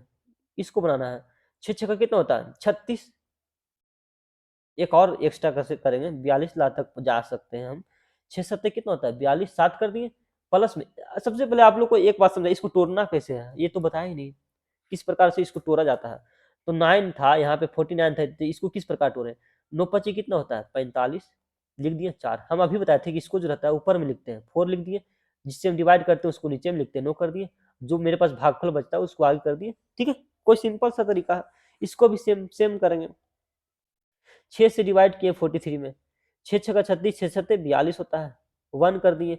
1 जो है क्या आएगा, न्यूमरेटर में आएगा, जिससे हम डिवाइड किए वो नीचे रहेगा, जो भागफल बचा उसको आगे कर दिए। 7 1/6%, सिंपल सा है। तो इसको क्या करेंगे, 7 1/6 करेंगे। 7 का वैल्यू कितना होता है, 700%। 1/6 का वैल्यू कितना होता है, याद रखना 16.16%, 16.66% होता है। तो मतलब कि 716.66% is the right answer. Next 13/7 है। 13/7 निकालने के लिए एक मतलब है 7 छो 13, ठीक है। 1 6/7 आ जाएगा। 1 बराबर 100%। 6/7 का वैल्यू निकालना है ना, तो 6/7 का वैल्यू निकालने से पहले हमको निकालना होगा 1/6। 1/6 16.16% होता है, या फिर हम कर सकते हैं 16 2/3 लिख सकते हैं, यही तो लिख सकते हैं ना। तो मल्टीप्लाई करेंगे, लिख देते हैं यार, हम नहीं चाहते हैं कि 1/7 का वैल्यू निकालना है ना, हम नहीं चाहते हैं कि एक क्वेश्चन क्यों हम छोड़ दें, फास्ट में करवा दें, सब आराम से करवाएंगे। 1/7 का वैल्यू होता है 14.28 होता है, और एक होता है 14 2/7, यही तो होता है। अब देखिए हमको निकालना है 6/7, तो 6 से मल्टीप्लाई कर दीजिए, इधर भी 6 से। अब हमको पहले पॉइंट में, दशमलव में जिसमें लाना है उसमें ला सकते हैं, कोई लफड़ा नहीं है। आपको जिसमें चेंज करना है उसमें चेंज कर सकते हैं, ठीक है। 6 से मल्टीप्लाई करना है, तो 6 से किस में लाना चाहते हैं, जो आसान है आप उसमें ला दीजिए। तो हम इससे मल्टीप्लाई करेंगे, 14 छक्का कितना होता है, 6 6 24 के 4, 6 2 8 84, फिर 6 दूनी 12/7 आएगा कि नहीं, यहाँ पे 84 12/7 आ जाएगा। तो 84 हो गया, इसको फिर से डिवाइड करेंगे तो एक मतलब 7 दूनी 14 ज्यादा हो जाएगा, एक मरतबा लगेगा 1 7 5 12/7 इतना आएगा। 84 1 85 5/7 आएगा, मतलब कि 85 5/7 आ जाएगा, ठीक है। 85 5/, इसको माइनस करके भी बना सकते थे, लेकिन अभी थोड़ा सा समझा करो। इसको आंसर आ जाएगा 185 5/7%। 5 सेकंड से ज्यादा किसी में टाइम नहीं देना, एक बात आप लोग को याद रखना। 5 सेकंड हमको बनाना रहेगा तो 2 सेकंड में आंसर आ जाएगा, लेकिन आप लोग को अच्छा तरीका से हम समझाएंगे, टेंशन नहीं है।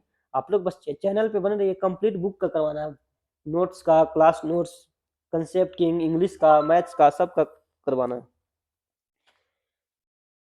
ठीक है। अब 35/36 को निकालना है। 35/36 नहीं है, 6 है सिर्फ, यहाँ पे एक बार समझिए, ठीक है। 6 है, इसको निकालना है। तो 6 छक्का 36 होता है, ज्यादा हो जाएगा ना, माइनस में इस बार करेंगे, माइनस करेंगे 1/6। 6 छक्का 36 -1 करेंगे तो 35/6 आ जाएगा। 600 बराबर कितना आएगा, 600 का मतलब 6 बराबर 600%। 1/6 का वैल्यू अभी हम बताए थे, 1/6 का वैल्यू कितना होता है भाई, आप लोगों को पता होगा। बताओ इस बार, तुम लोग कमेंट करो, मैं कमेंट देखता हूँ कितना लोग सीरियस होकर देख रहे हैं, बच्चे नहीं हो रहे, हम अभी देखते हैं।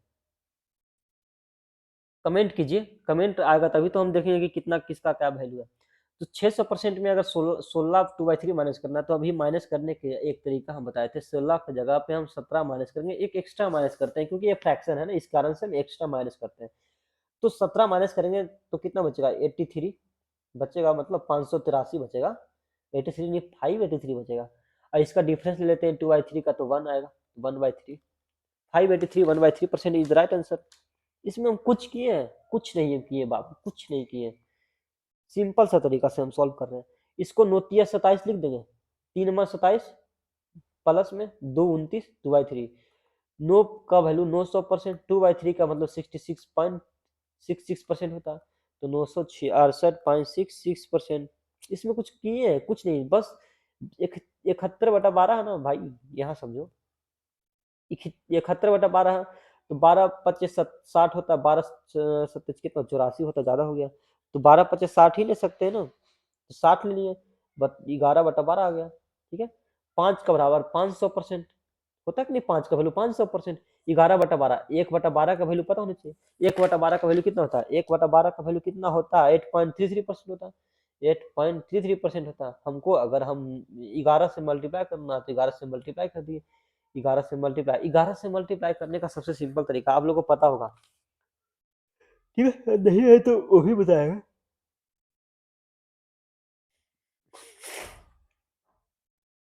11 8 कितना होता है, 88.33 इंटू 11 करना ना, तो 11 से मल्टीप्लाई करने का सिंपल है, लास्ट में 3 है तो 3 कर दिए, ऊपर से 3 3 कितना हो गया, 6 हो गया, हो गया।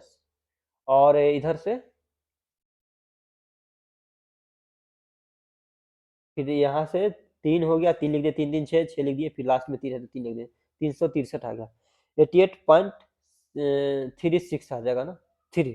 तो हम ज़्यादा नहीं लिखेंगे, 88.36 लिखेंगे बस। तो 588.36 इज द राइट आंसर।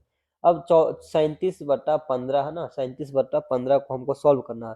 तो 37/15 को अगर सॉल्व करना है तो 15 दूनी 30 होता है कि नहीं, 15 दूनी 30, 7 37/15, मतलब कि 2 का वैल्यू 200%, 60/15 निकालना है। तो 1/15 का वैल्यू आप लोगों को पता होगा, 1/15 का जो वैल्यू है कितना होता है, तो 6.60 यानी 62/3% लिख सकते हैं। 7 से मल्टीप्लाई करनी है, 7/15 निकालना है, तो 7 से मल्टीप्लाई कर दिए, 7 6 का कितना होता है 42, प्लस में 7 दूनी 14/3। फिर इसको हम तोड़ेंगे क्योंकि न्यूमरेटर ज्यादा हो गया, तो 42 प्लस 3 चौ 12 2 14, तो 42 4 कितना होता है 46 2/3, मतलब कि 246 2/3% इज द राइट आंसर। इसमें कुछ किए ही नहीं है, अभी हम जो सॉल्व कर रहे हैं बता रहे हैं बस सिंपल सा तरीका से, किस तरीका से हम सॉल्व कर रहे हैं परसेंटेज, किस तरीका से हम सॉल्व नहीं कर रहे हैं, बस हम वही बता रहे हैं। ठीक है, अब नेक्स्ट 4 5 क्वेश्चन है उसको देख लेते हैं। यहाँ पे 4 5 क्वेश्चन है। ये है परसेंटेज टू फ्रैक्शन कन्वर्शन। अब कहाँ का परसेंटेज फ्रैक्शन लाना है, यहाँ पे परसेंटेज दिया हुआ था, ठीक है 17.5%। तो हम अभी बताए थे परसेंटेज अगर हटाना है तो 100 से क्या करेंगे, डिवाइड करेंगे।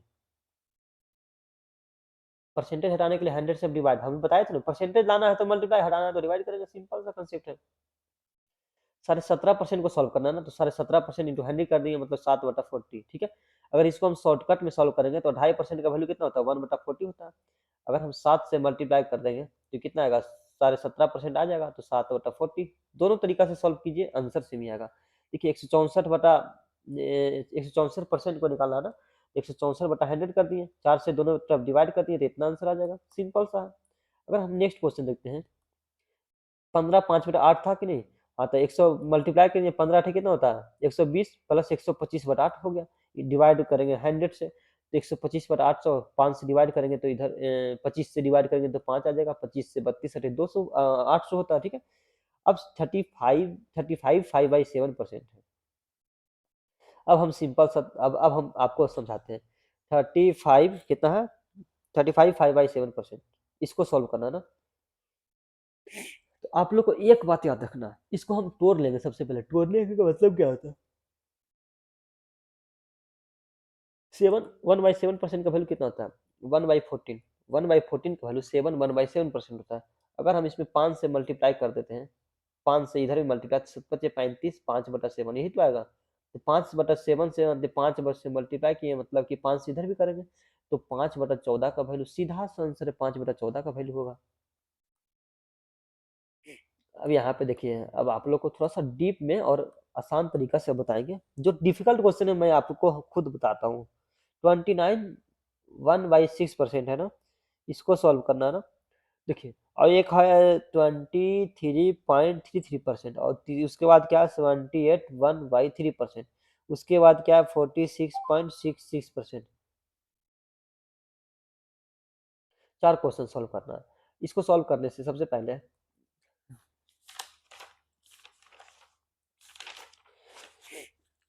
देखिए 29 1/6% है ना, 29 1/6% को सबसे पहले सॉल्व करेंगे तो कितना परसेंट लिखेंगे 25%, प्लस में और कितना लिखेंगे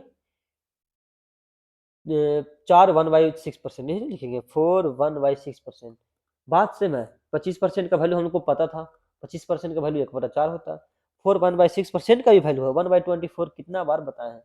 ठीक है, अगर इसको सॉल्व करना है ना, तो अगर हम देखें डिनोमिनेटर 24 है तो इधर भी डिनोमिनेटर को 24 बनाने के लिए 6 से मल्टीप्लाई करना पड़ेगा, मतलब ऊपर भी 6 से करना पड़ेगा।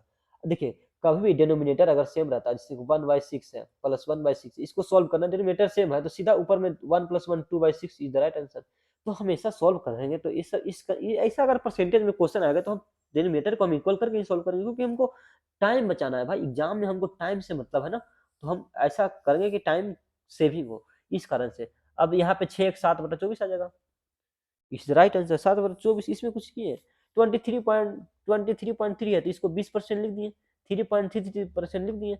20% का वैल्यू 1/5 होता है। 3.33% का वैल्यू होता है कितना, आप लोगों को तो पता होगा, 1/33 होता है। 1/30 1/30 होता है। 1/5 1/30, 6 से इधर भी कर दिए, 6 से इधर भी देते, 7/30 आ जाएगा। कुछ नहीं करना है भाई, तुरंत 2 सेकेंड में आंसर आएगा, 2 सेकेंड से ज्यादा नहीं आएगा।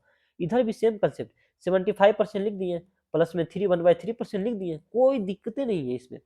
फिर इधर भी 75% का वैल्यू कितना होता है, 5% का वैल्यू होता है कितना, 1/20। तो 5% का वैल्यू 1/20, तो हमको लाना है 75 तक लाना है, तो 15 से मल्टीप्लाई कर देंगे, 1/20 इंटू 15 मतलब 15/20 आ जाएगा। 1/3% का वैल्यू अभी बताए हैं, 1/30। कुछ नहीं किए हैं, बस सॉल्व करते जा रहे हैं, सॉल्व करते जा रहे हैं। ठीक है, 5×3 = 15, 5×4 = 20, मतलब 3/4 इधर आ गया। ठीक है, 3/4। और भी तरीका बता रहे हैं कि कैसे सॉल्व किया जाता है। अब देखिए, इसमें इक्वल नहीं हो रहा है ना डिनोमिनेटर, अब इक्वल करेंगे तो दोनों तरफ से मल्टीप्लाई करना पड़ेगा, तो इसमें सिंपल ऑफ कंसेप्ट करना है, इधर इधर से मल्टीप्लाई करेंगे और इधर से लास्ट में मल्टीप्लाई करेंगे, जोड़ देंगे। 30 कितना होता है, 90। 4 से मल्टीप्लाई करेंगे तो 4 आ गया, प्लस कर दिए 4, और 30 से 120 आ गया, मतलब कि 94/120। फिर इसको करेंगे फ्रैक्शन में, को हमेशा तोड़ते रहेंगे जब तक कि लास्ट स्टेज तक नहीं पहुंच जाए। 2 से मल्टीप्लाई करेंगे तो 4×2 = 8, 1×9 7×2 = 14/60, 47/60 इज द राइट आंसर। इसका कितना आ जाएगा, 47/60 इज द राइट आंसर। ठीक है, कुछ नहीं किए भाई, बस समझना है। इसको सॉल्व करना है तो 40% प्लस में 6.66%, 40% का वैल्यू कितना होता है, 2/5। 6.66% का वैल्यू कितना होता है, 1/15 होता है कि नहीं, बस सिंपल सा। अब इसमें देखो 3 से मल्टीप्लाई किए तो 15 आ गए, इधर भी 3 से मल्टीप्लाई किए तो 3×6 = 7/15 इज द राइट आंसर। बस कुछ नहीं कर रहे हैं, आंसर डायरेक्ट आ रहा है कि नहीं।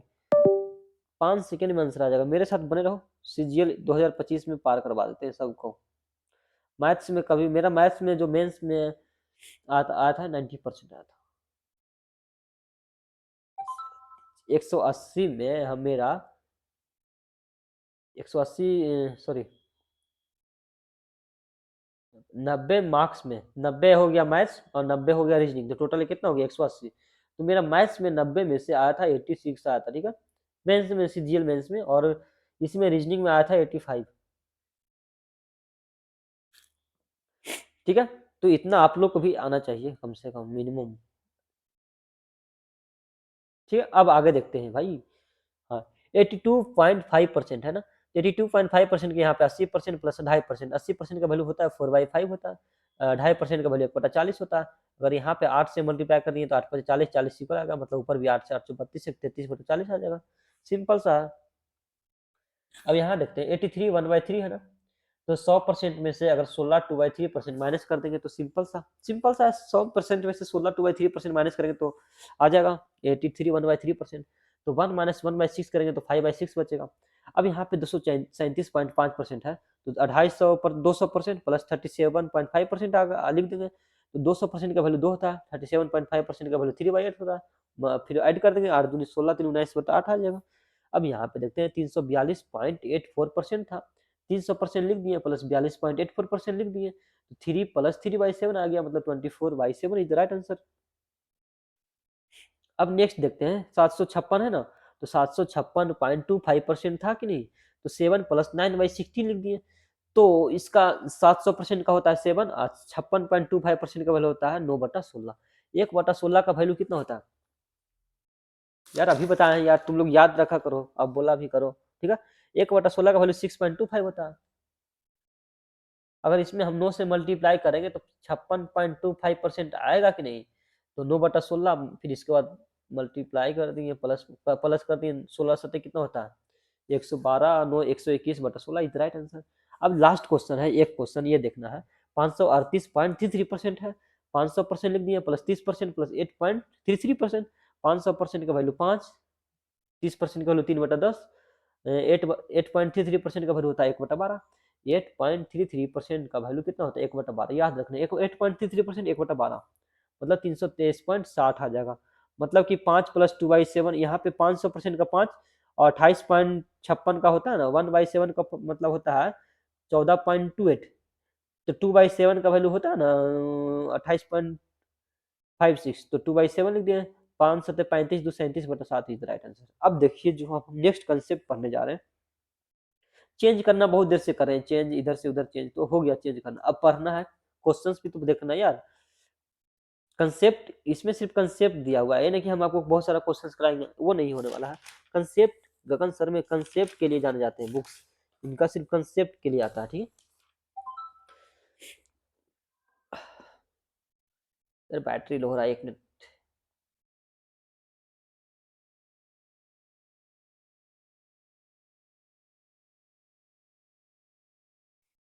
तो भाई देखते हैं अब यहाँ से कंसेप्ट, नया नया कंसेप्ट, अगर कहीं भी लिखा हो x% of by, x% of by कहीं भी लिखा हो तो इसको हम लिख सकते हैं बाई% ऑफ x, बात सेम है। अगर x% ऑफ बाई लिखा हो तो उसको हम लिख सकते हैं बाई% ऑफ x, अगर या फिर x बाई 100 लिखा हो इंटू बाई लिखा हो, तो हम चेंज भी कर सकते हैं, बाई 100 इंटू एक्स भी कर सकते हैं, इसमें कोई फर्क नहीं पड़ता।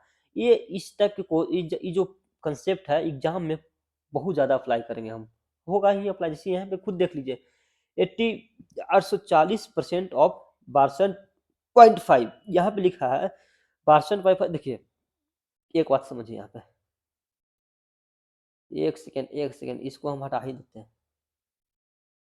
ठीक है, इसको मतलब निगलेक्ट कर दो, ठीक है। निगलेक्ट सेम कलर से करना चाहिए, रुको सेम कलर लाते हैं। ये कलर कौन सा है, ये मैचिंग कर रहा है, हाँ ठीक है। अगर मानते हैं ये नहीं है, अगर एग्जाम में ऐसा क्वेश्चन आ जाता तो आप क्या करते हैं, शॉक्ड हो जाते हैं, यार इतना 62.5 से इतना मल्टीप्लाई करना यार बहुत लंबा चला जाएगा, जाएगा कि नहीं। तो हम इसको क्या करेंगे, परसेंटेज यहाँ पे है इसको हटा देंगे, परसेंटेज यहाँ पे ला देंगे। अब हम बताइए 62.5% का वैल्यू तो आप लोग को मतलब सबको पता होगा, नॉर्मली 62.5% का वैल्यू सबको पता होगा, ठीक है, सबको पता होगा। 60% प्लस 12.5%, 50% प्लस 12.5%, सबको पता होगा। 62% निकालना भी तो आसान है। 50% का वैल्यू 1/2, 12.5% का वैल्यू कितना होता है, 1/8 होता है। 4 से मल्टीप्लाई करते हैं, इधर भी 4 से, तो 4 1 5/8 हो गया। कहने का मतलब इसका वैल्यू 5/8 है। 840 इंटू 5/8 कर देंगे, आंसर हो जाएगा, ठीक है। 840 इंटू 5/8 कर दिए, ठीक है, यही तो करना था, बस आंसर यही, इसमें कुछ दिमाग ही नहीं लगाना था, ठीक है। इसीलिए हम एक कंसेप्ट यूज करते हैं एग्जाम में, हम या एक कंसेप्ट यूज करते हैं, ठीक है। 5/8 से मल्टीप्लाई क्योंकि आंसर आ जाएगा। सेम प्रोसेस यहाँ भी करेंगे, जैसे यहाँ पे 7.44% था, तो परसेंटेज को हम यहाँ से क्या करेंगे, यहाँ कर देते हैं।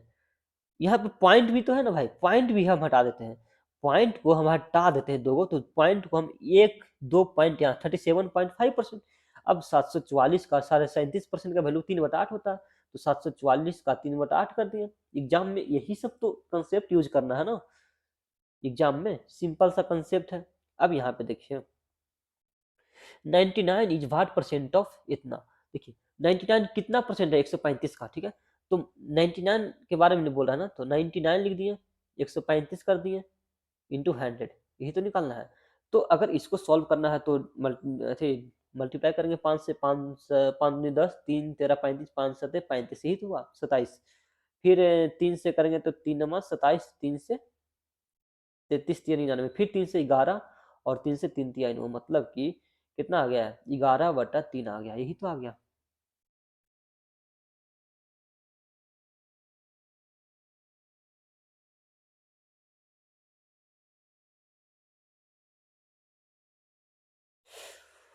उफ, कुछ गड़बड़ तो नहीं लग रहा है यार। 11/3 आ गया। 99 इज वाट परसेंटेज ऑफ 1/39, तो 99 लिख दिए, 1/35 लिख दिए, इंटू 100 से मल्टीप्लाई कर दिए, तो इधर 1100/3 आ गया ना, 100 तो 1100/3।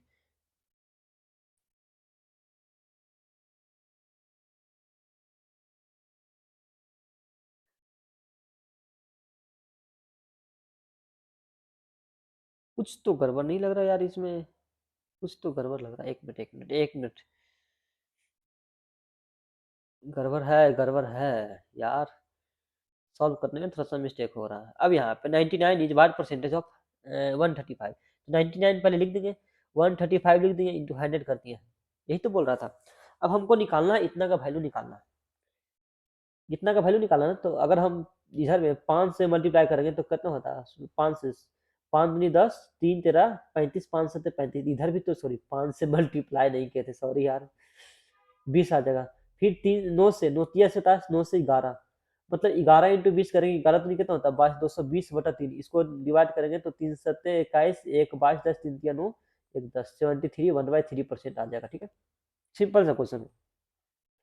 कहने का मतलब अगर इस टाइप के क्वेश्चन सॉल्व करना हो तो 100% के बराबर मान लेंगे कि 135 है। ठीक है, हमको निकालना है 99 कितना परसेंट है ना, तो एक यूनिट का वैल्यू हम निकाल देंगे 135/100%, सॉरी 1% का वैल्यू यहाँ पे निकालेंगे, हमको 99 का वैल्यू निकालना ना, तो एक यूनिट का वैल्यू हम पहले निकालेंगे। तो 135 का था ना, तो एक मिनट उल्टा कर दिए, एक यूनिट का वैल्यू हो जाएगा 100/135 आ जाएगा, हमको 99 का निकालना ना, तो 100/135 इंटू 99 इतना कर देंगे, इसको भी सॉल्व करेंगे तो 73 1/3% इज द राइट आंसर आ जाएगा।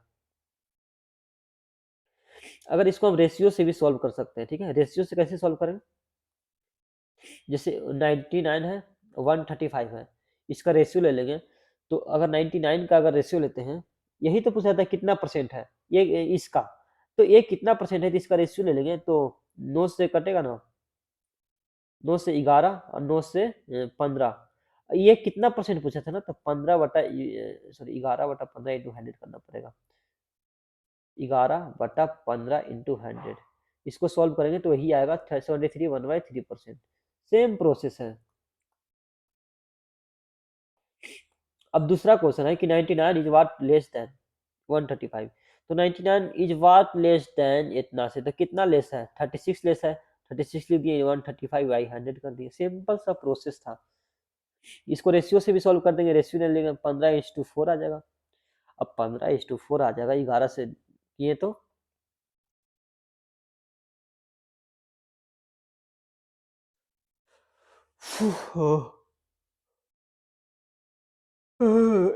इशू 9 आएगा ना, तो 4 कम है, तो 4/15 इंटू 100 हो गया। ठीक है, इसको रेशियो ले लेंगे तो ये 9:11 आ जाएगा, आएगा कि नहीं, कितना, सॉरी 9 इंटू 15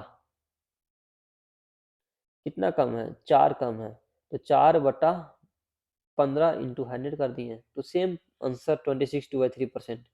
अब नेक्स्ट कंसेप्ट देखते हैं क्या है, 180 इज वाट परसेंटेज ऑफ 125, तो हम 180 के बारे में बोला तो 180 लिख दिए, वाट परसेंट ऑफ, ऑफ जिसके पहले रहता है ना वो नीचे वैल्यू होता है, ऑफ जिसके पहले रह गया वो नीचे वैल्यू आ जाएगा, 125 इंटू 100% कर दिया। ठीक है, इसको सॉल्व कर देंगे तो 25 से 25 25 25 ऐसे होता है ना, 25 चौ 100 हो गया, 5 5 दिया 15, 3 5 6 का 30, 36 इंटू 4 करेंगे तो 144 आ जाएगा। अब इसमें क्या बोला जा रहा है, यहाँ पे देखिए कि 125 था, 180 था, तो 125 को हम अगर 0.8 से मल्टीप्लाई करेंगे तो 100 आ जाएगा, इधर भी तो 0.8 से मल्टीप्लाई करेंगे तो इधर 144 आ जाएगा, तो कभी भी हम परसेंटेज निकालते हैं तो 100 से ही कंपेयर करते हैं, तो इसका मतलब 100 का वैल्यू दिया हुआ है, तो 44 एक्स्ट्रा जा रहा है, तो 44% is right answer. Next question देखते हैं, नेट इनकम, इसमें एक कंसेप्ट देखिए, नेट इनकम हो जाता है, इनकम, नेट इनकम क्या होता है, नेट इनकम निकालने के लिए इनकम में से हम इनकम टैक्स माइनस करेंगे तभी तो हम नेट इनकम निकाल पाएंगे। देखिए गगन प्रताप की जो क्लास नोट सोल्यूशन हम दिए उसमें बहुत डीप में बहुत सारे क्वेश्चन हम बताए हैं, तो इसमें सिर्फ कंसेप्ट बता रहे हैं, कंसेप्ट समझिए। मान लेते हैं उसके पास 100 रुपया था, नेट इनकम 100 रुपया था, टोटल जो उसका एक्चुअल इनकम 800 में से अगर इनकम टैक्स 100 रुपया माइनस कर दिए तभी तो उसके पास नेट इनकम बचा, मतलब इनकम में से अगर इनकम टैक्स माइनस करते हैं तो नेट इनकम बनता है। ठीक है, अगर रेट पूछ दिया, rate of income tax, rate of income tax, तो रेट ऑफ इनकम टैक्स निकालने के लिए सबसे पहले जितना टैक्स लगेगा वो लिखिए, टैक्स 100 रुपया लग रहा था, फिर इनकम लिखिए, नेट सॉरी इनकम 800 इंटू 100 कर दिए, ये हो गया rate of income tax. Income tax निकालने के लिए सबसे पहले income tax by income into 100 कर देंगे, सिंपल सा। नेट इनकम में सबसे पहले इनकम आएगा, तो इनकम मान लेते हैं 800 रुपया, टैक्स दे दिए 100 रुपया, इसके बाद जो बचेगा मेरे पास वो नेट इनकम बचेगा। ठीक है, अब यहाँ पे नेक्स्ट कंसेप्ट आएगा डेविएशन का कंसेप्ट, इसमें ओवरऑल चेंजेस वाला होता है। मान लेते हैं कि राइस है, दाल है, शुगर है, उसमें एक्सपेंडिचर में जो रेशियो दिया हुआ 7 रेशियो, एक्सपेंसेस का जो रेशियो दिया हुआ 13:5 दिया हुआ रेशियो दिया हुआ, अगर हम परसेंटेज चेंज निकालना है कि मान लें राइस में 17% की वृद्धि हुई, दाल में 20% की वृद्धि हुई, शुगर में 19% की वृद्धि हुई, तो डेविएशन बोलेगा। डेविएशन अगर निकालने हैं तो हम एज्यूम करते हैं, डेविएशन में एज्यूम करते हैं। इन इन जो तीनों के बीच में हम कोई भी चीज हम एज्यूम कर सकते हैं, जैसे 17 था, 20 था, 19 था, तो हम यहाँ पे जो क्वेश्चन में 18 एज्यूम किया है, मान लेते हैं लेट ऑफ ओवरऑल चेंज 18, तो 18 जो मेरा हो गया, डेविएशन मान लेंगे 18, हम एक्चुअल मेरे पास 18 हो जाएगा, एक्चुअल मेरे पास 18 हो जाएगा, ठीक है। एक्चुअल मान लेते हैं 18, मान लेते हैं, कुछ भी मान सकते हैं यार, ऐसा कुछ नहीं कि कुछ भी मान सकते हैं, ठीक है। मान लेते हैं कि इसमें 18 लेट ओवरऑल चेंज, तो 18 इसमें दिया हुआ है, तो मान लेते हैं कि 18% ओवरऑल चेंज हो, डिविएशन मान लेते हैं, तो 18% से कितना कम है, 1 कम है, तो 1 कम है कितना यूनिट के लिए, 7 यूनिट के लिए, तो 7 कर देंगे, माइनस में हो जाएगा, ठीक है। यहाँ प्लस लिख देंगे, माइनस जो आएगा ऊपर में कर देंगे। यहाँ पे 18 से कितना ज्यादा है, 2 ज्यादा है, 13 रेशियो के लिए, तो 13 दूनी 26 आ गया, प्लस कर दिए। इधर 1 ज्यादा है तो 5 लिख के लिए, तो प्लस 5 कर दिए, बाई टोटल रेशियो से डिवाइड करते हैं, 13 7 20 5 25। अगर इसको बाद इसको हम निकालते हैं तो इधर -2 बचेगा, फिर -2 26 में से -2 करेंगे तो कितना बचेगा, 24 बचेगा, मतलब कि 18 प्लस 24/25 आ जाएगा, ठीक है। 24/25 का वैल्यू कितना होता है, 0.96 होता है, ठीक है। 18% प्लस 0.96 करेंगे तो 18.96% इधर राइट आंसर, ठीक है। एक और अगर हम मान लेते हैं कि 17% चेंज हुआ, कितना ओवरऑल 17% माइनस, 17% मान लेते हैं कि ये 17% ओवरऑल चेंज हुआ है, तो 17% से कितना ज्यादा है, 3%, ये कितना ज्यादा है, 2%। 3% जो ज्यादा है, 13 रेशियो के लिए ज्यादा है, तो 13 39% आ जाएगा, प्लस में 2% ज्यादा है 5 रेशियो के लिए, तो 5 नहीं 10%, 10%, 39 10 कितना हो गया, 49%। 49 को हम तीनों से डिवाइड कर देंगे, 25 रेशियो 7 13 7 20 5 25 से, तो इधर 25 से डिवाइड करेंगे तो कितना आ गया, इधर आज 1.96 आ जाएगा, इधर 17%, 17 प्लस 1.96 मतलब 18.96%, इधर राइट आंसर। सेम प्रोसेस किसी तरह भी बनाएगा तो आंसर से भी आएगा। अब नेक्स्ट कंसेप्ट है सक्सेसिव, क्या होता है। देखिए सक्सेसिव सबसे सिंपल सा कंसेप्ट है, इसमें कुछ नहीं करना है। मान लेते हैं कि सक्सेसिव निकालना है, तो सक्सेसिव में 2 पॉइंट याद रखना, कितना रेशियो में हर बार इंक्रीज कर रहा है। मान लेते हैं कि यहाँ पे यूनिट 100 यूनिट मान लेते हैं, 100 मान लिए, ठीक है।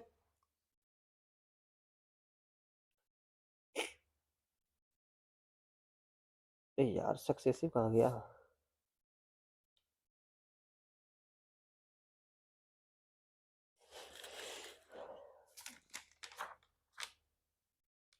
नेट इनकम भी तो बता दिए हैं।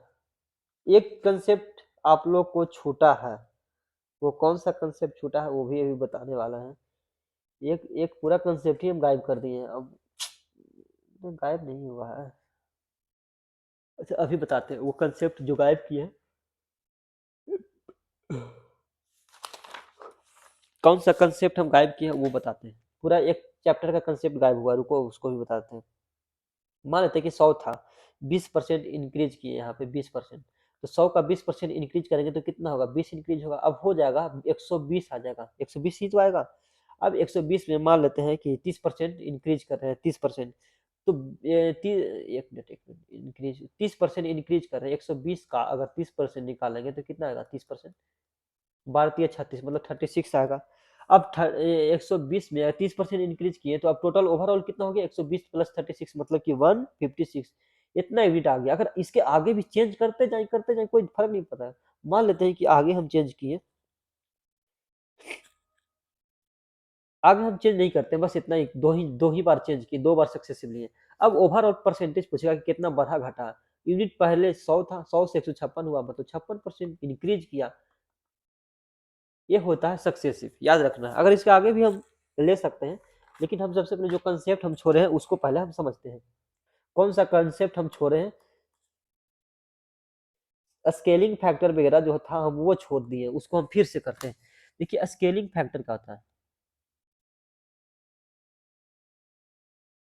या फिर हम मल्टीप्लाइंग फैक्टर बोलते हैं, ठीक है। ये सिंपल सा कंसेप्ट है, ये एग्जाम में यूज होता है, सिंपल सा कंसेप्ट। अगर मान लेते हैं कि के था, ठीक है, पहले अगर हमको x% इंक्रीज कर रहे हैं, इसमें x% तो कितना हो जाता है, के पहले था, ओरिजिनल के लिख दिए, प्लस के का x% होगा ना, k का x% हम इंक्रीज करेंगे तो ये बन जाएगा, बन जाता है, ठीक है। मान लेते हैं, या फिर हम इसी को हम बोल सकते हैं k पहले था तो 1 प्लस x% इंक्रीज होगा, या फिर हम इसी को हम बोल सकते हैं पहले k था, k पे फिर अगर x% इंक्रीज करेंगे तो 1 प्लस x बाई 100 होता है, ये होता है मल्टीप्लाइंग फैक्टर। ये क्या हो गया, मल्टीप्लाइंग फैक्टर। ये हो गया मल्टीप्लाइंग फैक्टर। इसको हम भी, इसमें भी ये मल्टीप्लाई, तीनों में 3 मल्टीप्लाइंग फैक्टर है, ठीक है, इसमें भी ये मल्टीप्लाइंग फैक्टर, इसमें मल्टीप्लाइंग फैक्टर ये है।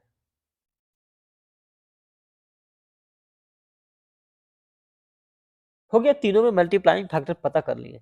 अब एक चीज और आपको बताते हैं, एक अगला कंसेप्ट हम देखेंगे।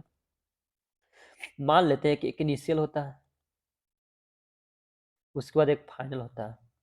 मान लेते हैं कि 100% ओरिजिनल 100% होता है, फाइनल में मान लेते हैं कि 120 हो गया, ठीक है, 120%। तो ये जो बढ़ेगा मेरे पास 20%, ये क्या होता है, ये बढ़ा हुआ वैल्यू है 20%, तभी तो आया। ये मान लेते हैं कि जो 20% का वैल्यू कितना होता है, 1/5, 5 होगा जो इनिशियल वैल्यू होगा, 5 इनिशियल वैल्यू और एक चेंज इन वैल्यू, प्लस है यहाँ पे तो प्लस चेंज इन वैल्यू होगा, चेंज इन वैल्यू हो जाएगा, ठीक है। इनिशियल यहाँ से 5 हो जाएगा, 5 में से एक बढ़ा है तो 6 हो जाएगा, मतलब 5 से एक बढ़े हैं तभी तो 6 हुआ है। तो एक कंसेप्ट है, ठीक है, कंसेप्ट भूलना नहीं है। अगर हम मान लेते हैं कि नेक्स्ट कंसेप्ट माइनस वाला लेते हैं, देखिए जैसे -44% ले लीजिए, तो -44% का वैल्यू कितना होता है, -11/24, 5 होता है ना, 25, हाँ। देखिए 5% का वैल्यू कितना होता है, 4% का वैल्यू पहले पता करेंगे ना, 4% का वैल्यू कितना होता है, 1/25, तो 44 का तो 11 से मल्टीप्लाई कर दी, 11 से तो 11/25 हो गया, तो 11/25 हो गया, तो 25 जो हो जाएगा ओरिजिनल हो जाएगा, फाइनल कितना होगा, माइनस की -11 माइनस करेंगे तो 13 हो जाएगा, 14 ना, 14 फाइनल। मतलब कि -11 करने के बाद मेरे पास ओरिजिनल ये हो गया, फाइनल ये हो जाएगा, ठीक है। यही सिंपल सा कंसेप्ट था, मल्टीप्लाइंग फैक्टर वाला कंसेप्ट इसमें यूज करते हैं, और कुछ नहीं है। अगर किसी संख्या में मान लेते हैं कि कोई ओरिजिनल संख्या x है, इसमें 37% हम इंक्रीज कर रहे हैं, तो वो संख्या का कितना 1.37x हो जाएगा, ठीक है। 37% वैल्यू कर रहे हैं, मान लो कोई संख्या x है तो 1 हो गया, 1x मान ले, कुछ भी मान लेते हैं, 37% का वैल्यू 0.7% इंक्रीज किए, ये भी तो बोल सकते हैं इसको, तो 1.3x हो जाएगा वो संख्या का, ठीक है। ये मल्टीप्लाइंग फैक्टर होता है, इसको समझना जरूरी होता है। सक्सेसिव भी अब बता दिए, अब जो हम बताने जा रहे हैं,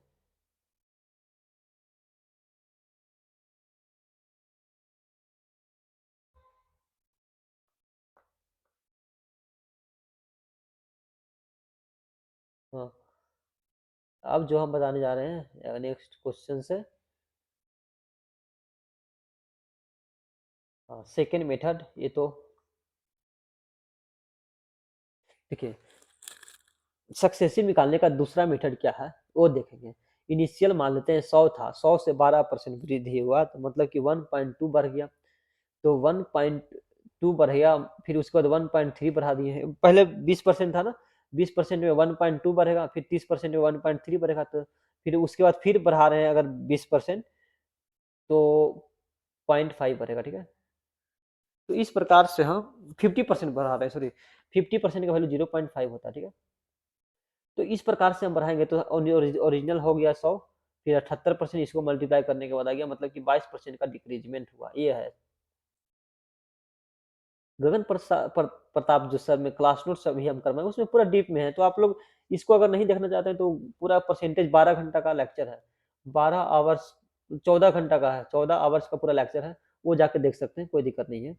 if the population cost of certain town या आर्टिकल इज पी है, ठीक है, then annual increment of rate of R%, then क्या होगा, एनुअल इंक्रीमेंट क्या होगा।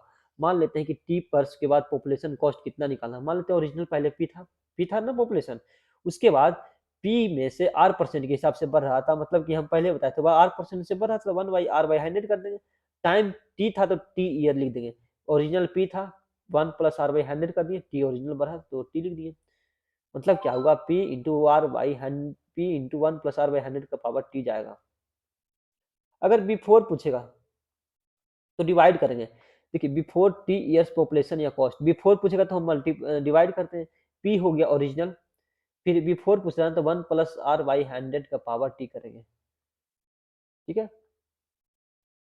देखिए यहाँ पे नेक्स्ट पॉपुलेशन, नेक्स्ट जो कंसेप्ट है, if B change a number of by x% by percent, तो सक्सेसिव निकालना है, तो सक्सेसिव x% और बाई परसेंट को निकालने के लिए x प्लस बाई कर दिए, प्लस में x बाई 100 होगा, ये होता है सक्सेसिव चेंजेज।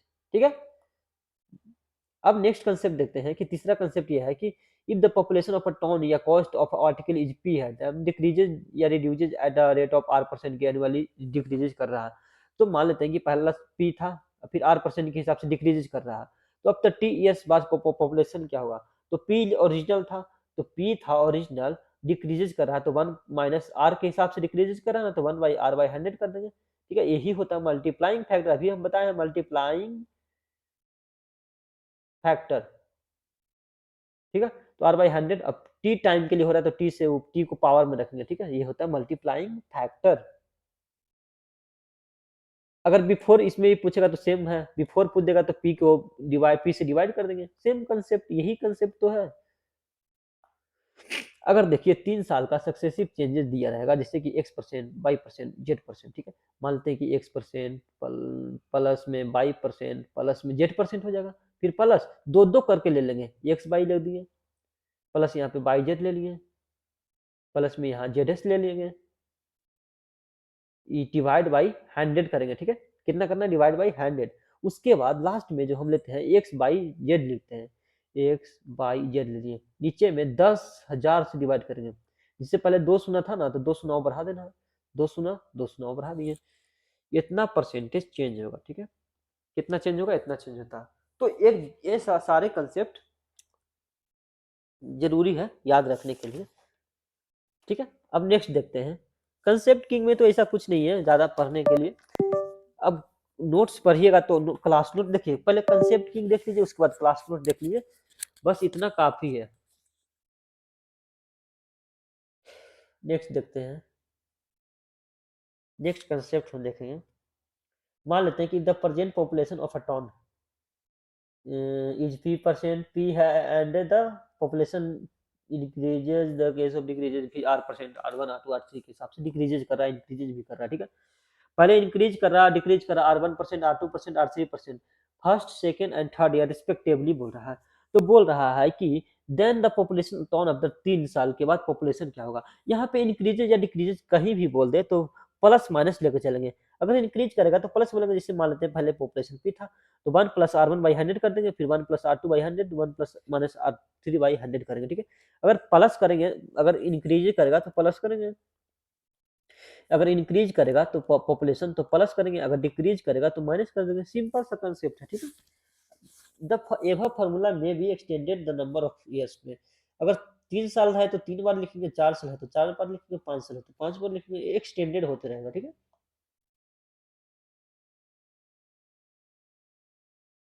देखिए एक्सटेंडेड होते रहेगा, जितना टाइम्स बोलेगा उतना टाइम ले लेगा। मान लेते हैं कि पहला साल 30% के हिसाब से, 35% के हिसाब से, 48% के हिसाब से, डिक्रीजेज है तो डिक्रीजेज कर दूंगा, फिर 35% के हिसाब से, -48%, +30% है। ठीक है, तो 30% बोलेगा तो इनिशियल का 1.3 हो जाएगा, 35% बोलेगा तो इनिशियल का 1.35 हो जाएगा, 48% डिक्रीजेज बोला ना, यहाँ पे देखिए डिक्रीजेज है ना, कोई भी संख्या नंबर में 100 होता है, अगर डिक्रीजेज बोलेगा तो 48% डिक्रीजेज करेंगे तो कितना बचेगा, 52%, मतलब कि 0.52 हो जाएगा, यहाँ पे 0.52 है कि नहीं।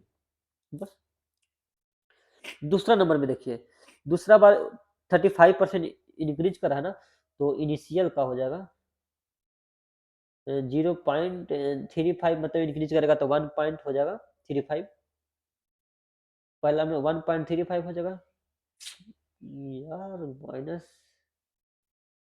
-1.35 हो जाएगा, फिर -48% है ना, तो किसी संख्या में -48% करेंगे तो बचेगा 52%, मतलब कि 0.52 हो जाएगा। ठीक है, फिर उसके बाद 30%, मतलब कि 1.3 हो जाएगा, इतना हो जाता है। ठीक है, आगे देखते हैं नेक्स्ट कंसेप्ट। नेक्स्ट कंसेप्ट देखिए, नेक्स्ट कंसेप्ट क्या बोल रहा है। बोल रहा है कि if the amount increases x% के हिसाब से बढ़ रहा है, उसके बाद फिर बोल रहा है फिर रिड्यूज कर रहा है x% के हिसाब से। पहले x% इंक्रीज किया, फिर उसके बाद रिड्यूज किया, then percentage change will be, या फिर डिक्रीजेज होगा। तो इस अगर बोल रहा है कि x% एक बढ़ रहा है, एक x% डिक्रीज कर रहा है, तो इस केस में हमेशा माइनस हो जाएगा, डिक्रीज होता है। क्या होता है? डिक्रीज होता है। B decreases x square by 100%, क्या होगा? एक्स स्क्वायर बाई 100% डिक्रीजेज होता है, हमेशा होता है। तो याद रखना x square by 100% is the right हो जाएगा। अगर उसमें बोल दिया कि एक इसमें कि अगर कोई जो क्षेत्रफल है, तो आयत का क्षेत्रफल पहले x% बढ़ा, फिर अगले में x% डिक्रीज किया, तो फाइनल बोलेगा तो एक्स स्क्वायर बाई 100 कर देगा। ठीक है, सिंपल सा कंसेप्ट है। देखिए यहाँ पे बोल रहा है, या फिर बोल रहा है कि the price of an article increase, पहले 10% बढ़ रहा था, फिर उसके बाद 10% रिड्यूज कर रहा था, तो हमेशा फाइनल में रिड्यूजे होगा। ठीक है, डिक्रीज करेगा। कितना डिक्रीज करेगा? एक्स स्क्वायर बाई 100, मतलब कि 10 स्क्वायर बाई 100 बराबर -1% होगा, यहाँ माइनस होगा। ठीक है, नेक्स्ट कंसेप्ट देखते हैं क्या। सक्सेसिव निकालने के लिए नेक्स्ट कंसेप्ट क्या है कि if the number increases by a%, पहले a% बढ़ रहा है, then is it decreases by b%, तो इट इज डिक्रीजेज किया 20%, देन रिजल्टेंट क्या होगा? पहले इंक्रीज कर रहा था ना, तो a% के हिसाब से पहले इंक्रीज कर रहा था, फिर उसके बाद डिक्रीज कर रहा है ना। यहाँ पे फर्क क्या है?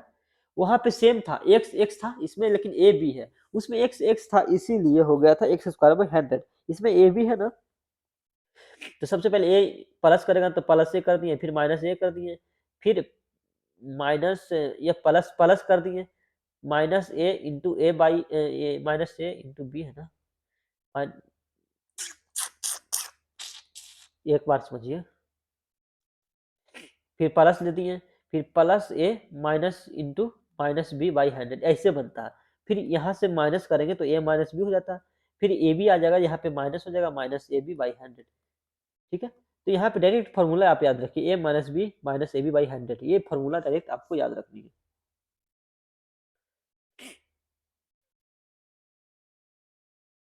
नेक्स्ट कंसेप्ट देखते हैं, इसमें सिर्फ कंसेप्ट भरा है बस।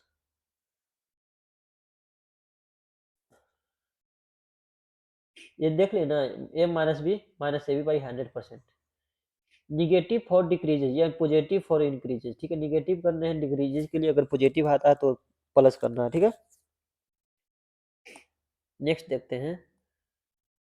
बोल रहा है if number is decreases by A, पहले ये माइनस में है तो माइनस ए कर दिए यहाँ पे, फिर then is increases by B, B में प्लस कर दिए, फिर नेट इंक्रीजेज और डिक्रीजेज परसेंटेज निकालना है, तो माइनस ए बी बाई 100 हो जाएगा। जैसे पहले माइनस ए हो जाएगा, फिर प्लस में ए बोल रहा था तो प्लस ए कर दिए, फिर यहाँ पे प्लस कर दिए, फिर पहला यहाँ पे बी था ना, माइनस ए कर दिए इंटू बी प्लस में, तो बी प्लस कर दिए इंटू 100 कर दिए, मतलब minus A plus B minus A B by 100, same answer आ जाएगा। ठीक है, नेक्स्ट क्वेश्चन देखते हैं। नेक्स्ट क्वेश्चन क्या है, if a number is first decreases by a%, पहला डिक्रीजेज कर रहा है a%, देन बाई b%, उसके बाद b%, then net decreases percentage इतना हो जाएगा। ठीक है, पहले माइनस करेंगे, फिर देन बी बोल रहा था ना, फिर माइनस बी हो जाएगा, फिर प्लस, फिर माइनस ए हो जाएगा, फिर into minus A by 100, sorry B है ना, बी बी बी कट जाएगा, माइनस माइनस, तो मतलब minus A minus B plus A B बटा 100 आ जाएगा। ठीक है, समझ में आया कैसे बना?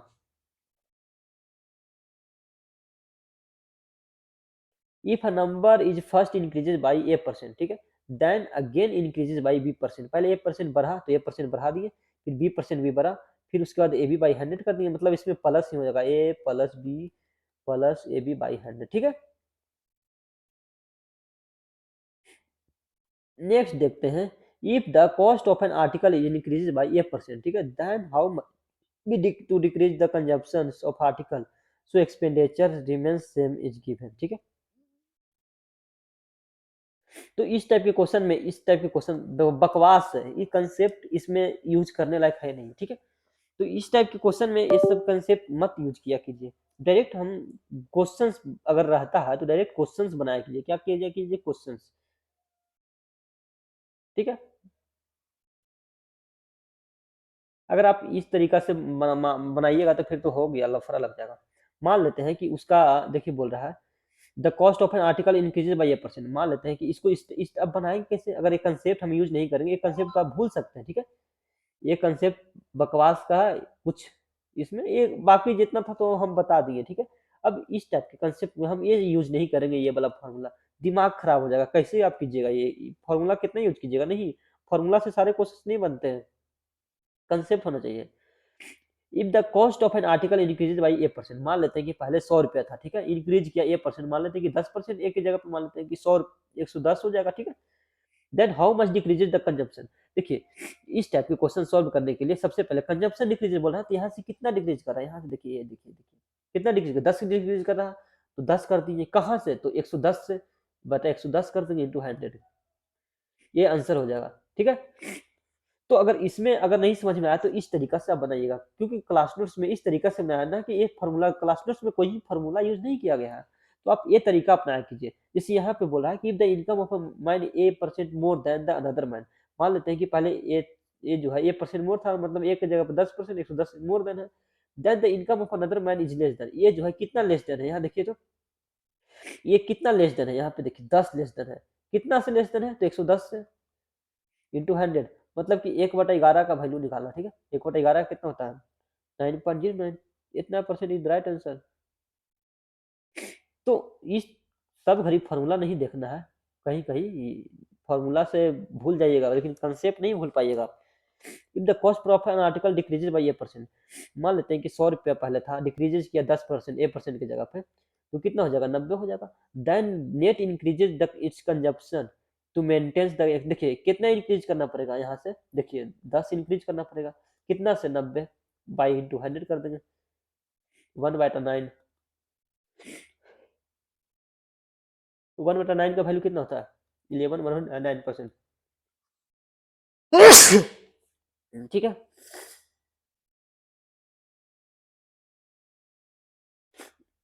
हाँ, इसमें माइनस वाला में आ जाएगा, देखिए इसमें माइनस आया कि नहीं।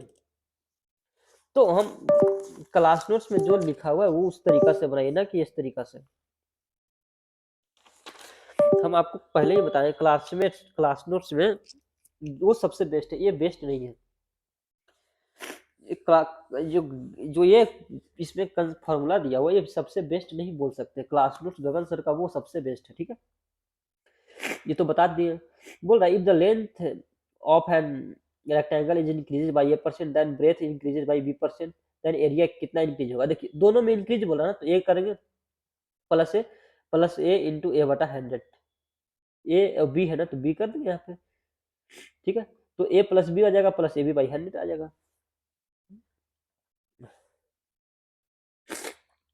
फॉर्मूला, आप लोग फॉर्मूला से दूर जाया कीजिए, याद मत किया कीजिए इतना फॉर्मूला, कंसेप्ट मेन बात याद रखना है। If the side of a square is increase by A percent, then its area कितना इंक्रीज होगा, साइड ए परसेंट, तो स्क्वायर में साइड ए इंक्रीज होगा, तो मतलब कहने का मतलब ए परसेंट हो जाएगा, तो plus A into A by 100, मतलब क्या बोल सकते हैं, इसको बोल सकते हैं 2a plus A square by 100, इतना चेंज होगा, इतना percentage. If the radius of a circle is increases by A percent, then its area, अब सर्किल पे डिपेंड है ना, तो रेडियस सर्किल कितना होता है, एरिया कितना होता है, पाई आर स्क्वायर। देखिए अगर सर्किल में बोलेगा तो पाई स्क्वायर होता है सर्किल का जो एरिया होता है। अब पाई आर स्क्वायर मतलब पाई दोनों में कॉमन रहेगा, तो आर स्क्वायर पे ही डिपेंड करेगा, तो कहीं ना कहीं आर स्क्वायर पे डिपेंड करेगा, तो मतलब कि ए परसेंट पे डिपेंड करेगा, मतलब कि ए इंटू ए बटा 100 हो जाएगा, मतलब कितना हो जाएगा, 2a plus A square by 100 हो जाएगा, ठीक है। क्वेश्चन नंबर 11 देखते हैं। बोल रहा है if the side of square decreases by A percent, then its area कितना डिक्रीजेज करेगा, तो इसमें 2 बार डिक्रीज होगा, तो माइनस ए कर देंगे, माइनस ए, फिर प्लस यहाँ पे देते हैं, माइनस ए इंटू माइनस ए बटा 100 करते हैं, ठीक है। तो ये माइनस माइनस माइनस 2a हो जाएगा, ये माइनस माइनस कट जाएगा, मतलब कि प्लस में हो जाएगा ए स्क्वायर बाई 100, ठीक है। तो -2a plus A square by 100 हो जाएगा, ठीक है। ये कंसेप्ट फॉर्मूला जो भी हो उसको याद रखनी है। अब यहाँ पे 3 गो वाला हम पहले बता चुके हैं, अगर ए लेंथ ब्रेथ हाइट है, cuboid are increases A percent B percent C percent respectively, then increases in volume, तो हम पहले ही बताए थे अगर 3 गो दिया हुआ है 3 टाइम्स 3 बार अगर दिया हुआ है A%, B%, C%, A% plus B% plus C%, A B C तीनों में अगर इंक्रीज कर रहा है, ठीक है, A%, B%, C%, ठीक है, इंक्रीज मतलब प्लस है, ठीक है, इंक्रीजमेंट। इसको सॉल्व कैसे करेंगे, A plus B plus C लिख दिया, अब दो दो करके लेना है, AB लिख देंगे, फिर प्लस में BC लिख देंगे ये दोनों को, फिर प्लस में CA कर देंगे, बटा में 100 कर देंगे, फिर प्लस में ABC बटा 1000 10,000 करेंगे, ठीक है, क्योंकि 2 बढ़ जाएगा ना, तो देख 100 इंटू 100 करेंगे तो 10,000 हो जाएगा, इतना हो जाएगा, सक्सेसिव चेंजेस हो जाएगा। तो क्यूबाइड वाला में आप याद रखिएगा, क्यूबाइड का जो सीन होता है, ठीक है, समझ में आ गया। अब नेक्स्ट देखते हैं कंसेप्टेड, नेक्स्ट कंसेप्ट, ठीक है, if every side of cube और radius is of a sphere is increases by A%, then there increase in volume, volume में कितना इंक्रीज होगा, तो सेम प्रोसेस है। अब यहाँ पे स्फीयर मतलब क्या होता है, पाई आर स्क्वायर होता है ना, पाई आर स्क्वायर एच स्फीयर का। तो अगर A% है, the radius of A% of volume, volume cube है ना, सॉरी क्यूब है, क्यूब क्यूब क्यूब क्यूब एक क्यूब होता है, क्यूब का वॉल्यूम कितना होता है, एक क्यूब होता है ना, क्यूब का वॉल्यूम, क्यूब का अगर वॉल्यूम है एक क्यूब 3 बार जाना पड़ेगा, तो मतलब कि तीनों में इंक्रीज करना पड़ेगा, मतलब A प्लस A फिर प्लस A इंटू ए हो जाएगा, फिर प्लस में A इंटू ए हो जाएगा, फिर प्लस में A इंटू ए हो जाएगा, ही ना, पाई में 100 हो जाएगा, ठीक है, फिर प्लस में क्या होगा, A इंटू ए बटा 10,000, इधर हो जाएगा 3A प्लस में 2A 4A 4 2 6A, ए सॉरी A² 3A² हो जाएगा, प्लस में A³ 3 बार है ना, A³ बटा में 10,000, इधर में हो जाएगा 100, बस इतना आ जाएगा, 3A plus 3A² by 100 plus 3A³ by 10,000। अब देखिए नेक्स्ट कंसेप्ट, सबसे ज्यादा बेस्ट कंसेप्ट बोला जाता है इसको, if A is certain sum is taken by first man, B is remaining then second man, final C is remaining third man, क्या होगा, मान लेते हैं कि x अमाउंट है, ठीक है, x अमाउंट है, x में से सबसे पहले a लेता है ना, तो क्या करेंगे, x ओरिजिनल था इंटू कर देंगे, x में से कितना लिया, a लिया, तो क्या करेंगे 100 माइनस a हो गया, टोटल मान लेते हैं कि x था, x टोटल 100% होता है कि नहीं, तो 100 में से पहले a निकाला तो 100 माइनस a कर दिए, फिर इंटू कर देंगे, 100 में से फिर b निकाला है ना, तो 100 माइनस b कर देंगे, फिर 100 में से c निकाला है ना, तो 100 माइनस c कर देंगे, ठीक है, ऊपर में 100 ही रहेगा, 100 माइनस c, तो इतना परसेंट की कमी होगा, ठीक है। देखिए बोल रहा A% of a certain some is taken by first man and B% remaining some is taken by second man, B%, फिर उसका C% निकाला जाता है तीसरे व्यक्ति के द्वारा, if X rupees is the remaining amount then X% क्या है, रिमेनिंग बचा हुआ, अगर इस टाइप के सबसे पहले रिमेनिंग लिख देंगे, जो रिमेनिंग X% बचा था उसको लिखना, ठीक है, X% रिमेनिंग बचा हुआ था, लिख दिए, फिर 100 माइनस ए 100 माइनस बी 100 माइनस सी कर दिए, बस सिंपल सा है, ठीक है। Initial, if the amount is increases by A%, then again increases by B%, then finally increases by C%, so resultant amount is X rupees. यहाँ पे देखिए, यहाँ पे क्या बोल रहा है, रिजल्टेंट अमाउंट पूछ रहा है ना, लेकिन यहाँ पे इंक्रीजेज बोल रहा है, वहां पे डिक्रीज था उसमें माइनस किए, ठीक है, तो रिजल्टेंट अमाउंट एक्स था, तो इनिशियल अमाउंट कितना था वही नहीं निकालना है, कभी भी अगर इनिशियल अमाउंट पूछेगा, तो इनिशियल अमाउंट सबसे पहले जो बचा हुआ है रिजल्टेंट अमाउंट एक्स लिख दिए, यहाँ पे इंक्रीज कर रहा है तो 100 से नीचे में बढ़ेंगे, तो 100 प्लस से हो जाएगा, फिर नीचे में क्या हो जाएगा, इंटू सॉरी इंटू सब में होगा ना, इसमें 100 प्लस भी हो जाएगा, प्लस में 100 प्लस सी हो जाएगा, तो ये होता है, ठीक है, समझ में आ गया ना। हाँ, ऑन इंक्रीजिंग या decreasing the cost of certain article by X%, a person can buy a kg article less और more than buy rupees than X%, इतना निकालना, ठीक है। अगर कहीं भी इस टाइप के क्वेश्चंस पूछा हो तो क्या करना है, सबसे पहले इंक्रीज या डिक्रीज निकालना है कॉस्ट ऑफ एन आर्टिकल, ठीक है।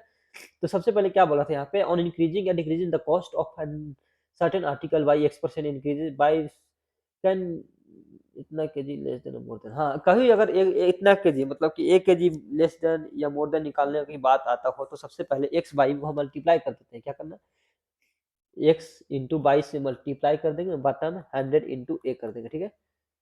1 केजी जितना मोर देन या लेस देन बोलेगा वो कर देते हैं, ठीक है, लिख देते हैं, हो गया। एंड इनिशियल कॉस्ट पूछेगा तो एक्स बाई 100 प्लस माइनस ए कर देंगे, इंटू ए कर देंगे। इस टाइप की ये जो फालतू का फॉर्मूला है, ये क्या है, फालतू का। हम ये सब अप्लाई कहाँ करेंगे, फॉर्मूला कोई क्वेश्चन आज तक हम अप्लाई ही नहीं किए, बिना फॉर्मूला का ही बनता है क्वेश्चन। तो बच्चों के साथ मतलब ऐसे ही फॉर्मूला से कुछ नहीं होने वाला, कंसेप्ट की ये फॉर्मूला कौन याद रखता है, कोई नहीं। हम तो आज तक फॉर्मूला से क्वेश्चन ही नहीं सोल्व किए यार। तो ये फालतू का क्वेश्चन है। अगर हम इस टाइप के क्वेश्चन मिलेगा तो दिखाते हैं किस टाइप से क्वेश्चन बनाते हैं। ऐसे क्लास नोट्स में मैंने सारे क्वेश्चन हम बनाए, ठीक है, विदाउट फॉर्मूला का, जो गगन सर जिस तरीका से बताते हैं उस तरीका से, ठीक है। तो ये फालतू का फॉर्मूला यूज मत किया कीजिए कहीं भी, कोई भी क्वेश्चन में डाउट नहीं रहेगा, ठीक है। नेक्स्ट देखते हैं, if a person saves R rupees after spending X% on food, Y% clothes and Z% entertainment. तो अगर मान लेते हैं कि इस टाइप के क्वेश्चंस कहीं भी आ, मान लेते हैं कि ये पर्सन सेव्स इतना परसेंट सेव्स कर रहा है रुपीज में, इतना परसेंट, तो हम क्या करेंगे कि जो मान लेते हैं कि एक्स की जगह पे 10% है, बाई की जगह पर भी मान लेते हैं कि 5% है, जेड की जगह पे मान लेते हैं 15%, इतना मान लेते हैं, ठीक है। तो अगर मान लेते हैं कि खर्चा कितना हुआ, 15, 10%, 5%, 15, 10, 10 + 15, 15, 15, 30%। मान लेते हैं कि 30% क्या हुआ, खर्चा किया। उसके पास सेविंग कितना कर रहा था, सेव आर रुपीज कर रहा था, ठीक है। मान लेते हैं कि रुपीज 1000 रुपया सेविंग कर रहा है, ठीक है, 1000 रुपया। टोटल इनकम 100 होता है। ये फॉर्मूला से मत बनाया कीजिए, फॉर्मूला छोड़ दीजिए, ठीक है। टोटल कितना होता है, 100% उसका इनकम था। 30% क्या कर रहा है, खर्चा कर रहा है, स्पेंडिंग कर रहा है, तो 30% खर्चा करेगा तो बचेगा कितना पर, 70% उसके पास सेविंग होगा। 70% सेविंग होगा मतलब कि क्वेश्चन के अकॉर्डिंग हम 1000 7000 मान लेते हैं, ठीक है। क्वेश्चन के अकॉर्डिंग हम 7000 रुपया हम सेविंग मान लेते हैं, ठीक है। तो 70% का वैल्यू 7000 है, 7000। तो 1% का वैल्यू 100 हो जाएगा, होगा ना, 100 हो जाएगा 1% का वैल्यू। हमको निकालना कितना है, 100% इनकम। अगर इनकम निकालना हो 100% तो 10,000 हो जाएगा। 100 से मल्टीप्लाई करेंगे तो 100% 10,000। तो ये फालतू का है, फॉर्मूला मत यूज किया कीजिए सब। हम जैसे जो फॉर्मूला बताए हैं वो ये सब कंसेप्ट यूज किया कीजिए, फॉर्मूला नहीं यूज किया कीजिए, ठीक है। फालतू का इतना फॉर्मूला कौन याद करेगा। नेक्स्ट नेक्स्ट लास्ट कंसेप्ट है, लास्ट कंसेप्ट में खत्म करेंगे इसको। बोल रहा है कि in an examination A% candidate fail in maths, B% failed in English, C% failed in both में, C% दोनों में फेल रहा है। देन देखिए A% हो रहा था कैंडिडेट मैथ्स में, मैथ्स हो गया, B% failed in candidate English में, C% ये बोथ है। अगर ये तो ठीक है, ये फॉर्मूला यूज करने लायक है, ठीक है, ये तो ये यूज करने लायक है, जो यूज करने लायक फॉर्मूला है वो मैं खुद बोल दूंगा। Past candidate in both subject, अगर past candidate in both subject बोलेगा तो 100 में से माइनस करेंगे, क्या माइनस करेंगे, 100 माइनस A प्लस बी, मतलब मैथ्स प्लस इंग्लिश कर देंगे, माइनस बोथ वाला को हम माइनस कर देते हैं, ठीक है भाई, इतना percent is the right answer. अगर बोलेगा percentage of candidate who failed in either subject, अगर दोनों में फेल्ड पूछेगा कितना है, तो सबसे पहले मैथ्स का लिख देंगे, मैथ्स में पास जो भी हुआ था, प्लस में इंग्लिश में, माइनस में बोथ का माइनस करते हैं, ठीक है। तो A plus B minus C%, ये सब फॉर्मूला यूज करने लायक है, जो यूज करने लायक है मैं खुद बता देता हूँ, ठीक है। In certain examination passing marks by A%, if any candidate option B marks and failed by C marks, देखिए ये भी फॉर्मूला यूज करने लायक नहीं है, ठीक है। मान लेते हैं कि पासिंग मार्क्स 50% है, ठीक है, पासिंग मार्क्स 50% जो भी है, या फिर 50, देखिए इस टाइप के कंसेप्ट हम बताते हैं कि मान लेते हैं कि पासिंग मार्क्स 50% कितना मान लें, हाँ पासिंग मार्क मान लेते हैं कि 100 है, ठीक है, 100 में पास हो जा रहा था, ठीक है, बट A% लाया, कोई जितना मार्क्स से फेल होता है उसको लिख देंगे। अगर मान लेते हैं कि 10 मार्क्स से फेल हो रहा था, ठीक है, तो 10 मार्क्स प्लस कर देंगे, ठीक है, यही तो होता है। फिर बोल रहा है कि दूसरे में 10 मार्क्स ला देता तो पास हो जाता। कहने का मतलब कि a% प्लस 10 का वैल्यू हुआ 100, इतना पे पास हो जाता। तो a% का वैल्यू यहाँ से निकाल देंगे। तो इस ये कंसेप्ट हम यूज नहीं करेंगे इतना, ठीक है। हम क्वेश्चंस के अकॉर्डिंग हम बताते हैं कि किस प्रकार से बनाया जाता है, ठीक है। एक कंसेप्ट हम पहले ही बोले थे नहीं यूज करने के लिए, कंसेप्ट यूज नहीं करना। क्या नहीं करना? एक कंसेप्ट यूज नहीं करना, दिमाग खराब हो जाएगा आपका। कंसेप्ट सीधा सॉल्व करने पे ध्यान लगाइए। देखिए in examination passing marks by are 35%, कितना पे पास हो रहा था? 35% पे पास हो जा रहा था। अ पर्सन गॉट 80 मार्क्स, ठीक है, बट एंड फेल 25 मार्क्स। देखिए 80 मार्क्स ला रहा था बट फेल हो रहा था 25 मार्क्स से। अगर मान लेते हैं कि 25 नंबर और ला देता तो 35% के बराबर हो जाता कि नहीं? तो 35% का वैल्यू इक्वल हो जाता। 25 मार्क्स ऐड कर देंगे तो 80 20 100 105, समझ में आ गया। 35% का वैल्यू 105 है तो टोटल मार्क्स निकालना है। तो 100% का वैल्यू निकालना है। तो 35% का वैल्यू 105 है तो 1% का वैल्यू 105 बटा 35 इंटू 100%। ये फॉर्मूला नहीं यूज करना, ठीक है, हम बता दिए। 5 से 35, 5 से 25 100, 7 से 7 एक मतलब 7 3 10 7 5 35, 15 इंटू 20 मतलब 300 marks. 300 marks is the right answer. कितना होगा? 300 मार्क्स। अब बताइए हमको, अगर हम आप इससे सॉल्व कीजिएगा तो कंफ्यूजन में नहीं रहिएगा आप।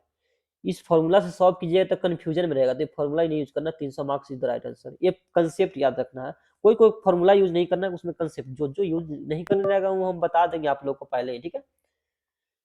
जो फॉर्मूला यूज नहीं करने लायक है वो हम बता देंगे, कोई काम का नहीं है ये, ठीक है। वो हम इसी तरीका से जो बनाए उस तरीका से बनाना है। If the candidate got a got votes का इतना परसेंट बाउंस बाय देखिए ये भी कोई काम का नहीं है, कोई काम का नहीं है फॉर्मूला, ये फालतू का फॉर्मूला, ठीक है। अब हम बताते हैं जो जो फॉर्मूला यूज नहीं करने लायक उसको हम नहीं यूज करने देंगे। A candidate get got 55% votes in election bond by इतना परसेंट। देखिए मान लेते हैं कि दो कैंडिडेट में वोट वोट जब भी मान लेते हैं कि ए है बी है, दो वोट में ही कैंडिडेट होगा। तो ए को मिला 55%, मान लेते हैं कि इसको 55 मिला होगा, तो इसको कितना मिला होगा? 45 मिला होगा। टोटल 100% होता है। जीता कितना वोट से? 10% से। 10% का वोट का वैल्यू है 3600, ठीक है।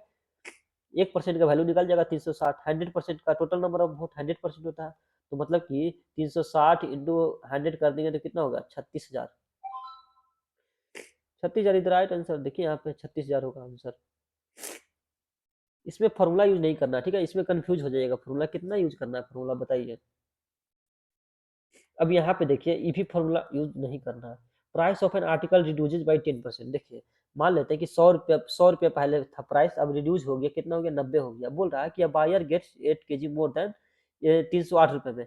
300 रुपये में 8 kg कितना ज्यादा खरीद रहा है? 300 रुपये में कितना? 8 kg ज्यादा खरीद रहा है 300 रुपये में। अब यहाँ से देखिए कितना ज्यादा खरीद रहा है? 10 यूनिट ज्यादा, 10 kg ज्यादा खरीद रहा है। तो 10 kg ज्यादा खरीद रहा है, पहले कितना खरीदा था? इसको रेशियो ले लेते हैं, ठीक है। तो 10:9 हो गया। 10:9 मतलब कि यहाँ से 1 kg ज्यादा खरीद रहा था। 1 यूनिट का वैल्यू 8 kg है। मतलब कि कहने का मतलब कि पहले कितना खरीद रहा था? 9 72 kg, अब 10 80 kg। मतलब कि अब जो क्वेश्चन से बोला जा रहा है वो निकाल, फाइंड द न्यू प्राइस।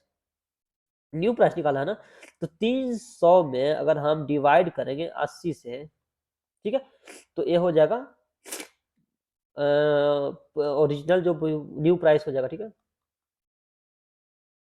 ये हो जाएगा न्यू प्राइस, ये हो जाएगा ओरिजिनल प्राइस। तो एक से कट गया 15/4। 15/4 का वैल्यू कितना होता है? 3/4। ये हो जाएगा ओल्ड प्राइस। मतलब कि 300/72 करेंगे तो ओल्ड प्राइस हो जाएगा, ठीक है। सिंपल सा क्वेश्चन है। अब हम नेक्स्ट क्वेश्चन देखते हैं। नेक्स्ट कंसेप्ट ही देखेंगे, सॉरी।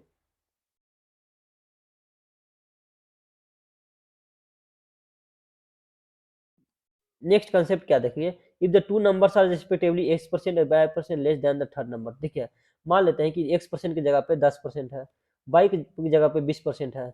यही फॉर्मूला मत यूज किया कीजिए, हम सिंपल वे में बताएंगे। तीसरा नंबर से एक इतना परसेंट लेस है। मान लेते हैं कि तीसरा नंबर, मान लेते हैं कि 100 है। तीसरा नंबर है, थर्ड नंबर, ठीक है।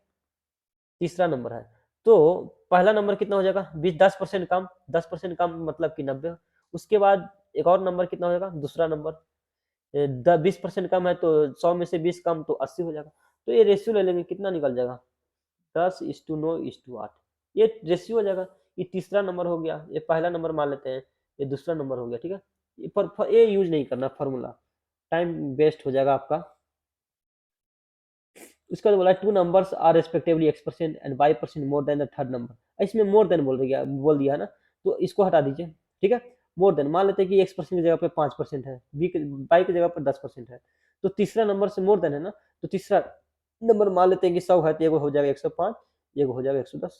ठीक है, अब जो क्वेश्चंस में बोलेगा वो निकालना। बोल रहा है कि then the third number is more than the third number, the first as percentage of second number. First कितना है, ये फर्स्ट कितना परसेंटेज है सेकेंड का, 105 का निकालना है 110 कितना परसेंटेज है, निकाल देना, आंसर हो जाएगा। ठीक है, सेम ही है यार, जैसे इसमें हम 5% बढ़ा देते, सेम बढ़ाया बढ़ाया बस हो तो गया, सेम सेम कंसेप्ट है, इसमें कुछ नहीं, फॉर्मूला सेम कंसेप्ट है, लेकिन फॉर्मूला भूल भी सकते हैं, लेकिन कंसेप्ट ये याद रखिएगा, नहीं भूलिएगा। If a number is increases by A is increases और decreases by b% the new number निकालना। तो जिसमें इंक्रीज करने बोलेगा ए या बी जो भी, तो 100 प्लस माइनस कर देंगे बी, इंटू 100 कर देंगे बाई ए कर देंगे। ठीक है, सिंपल सा है, जो यूज नहीं करने लायक है फॉर्मूला। अब देखिए परसेंटेज कंप्लीट हो गया, परसेंटेज कंप्लीट है। देखिए सबसे पहले class notes, class note solution Gagan Pratap का, तो क्लास नोट सॉल्यूशन मैंने परसेंटेज कंप्लीट किया 14 घंटा में, 14 आवर्स का वीडियो देख लीजिए तो पूरा परसेंटेज क्लास नोट्स का सॉल्यूशन कंप्लीटेड। अब ये जो हो जाएगा 2 घंटा में, 2 घंटा में हो गया कंसेप्ट की। अभी परसेंटेज मैंने कंसेप्ट सारा कंप्लीट करवा दिया। तो थैंक यू दोस्तों, बाय बाय देखने के लिए, और लाइक सब्सक्राइब करना नहीं भूलें।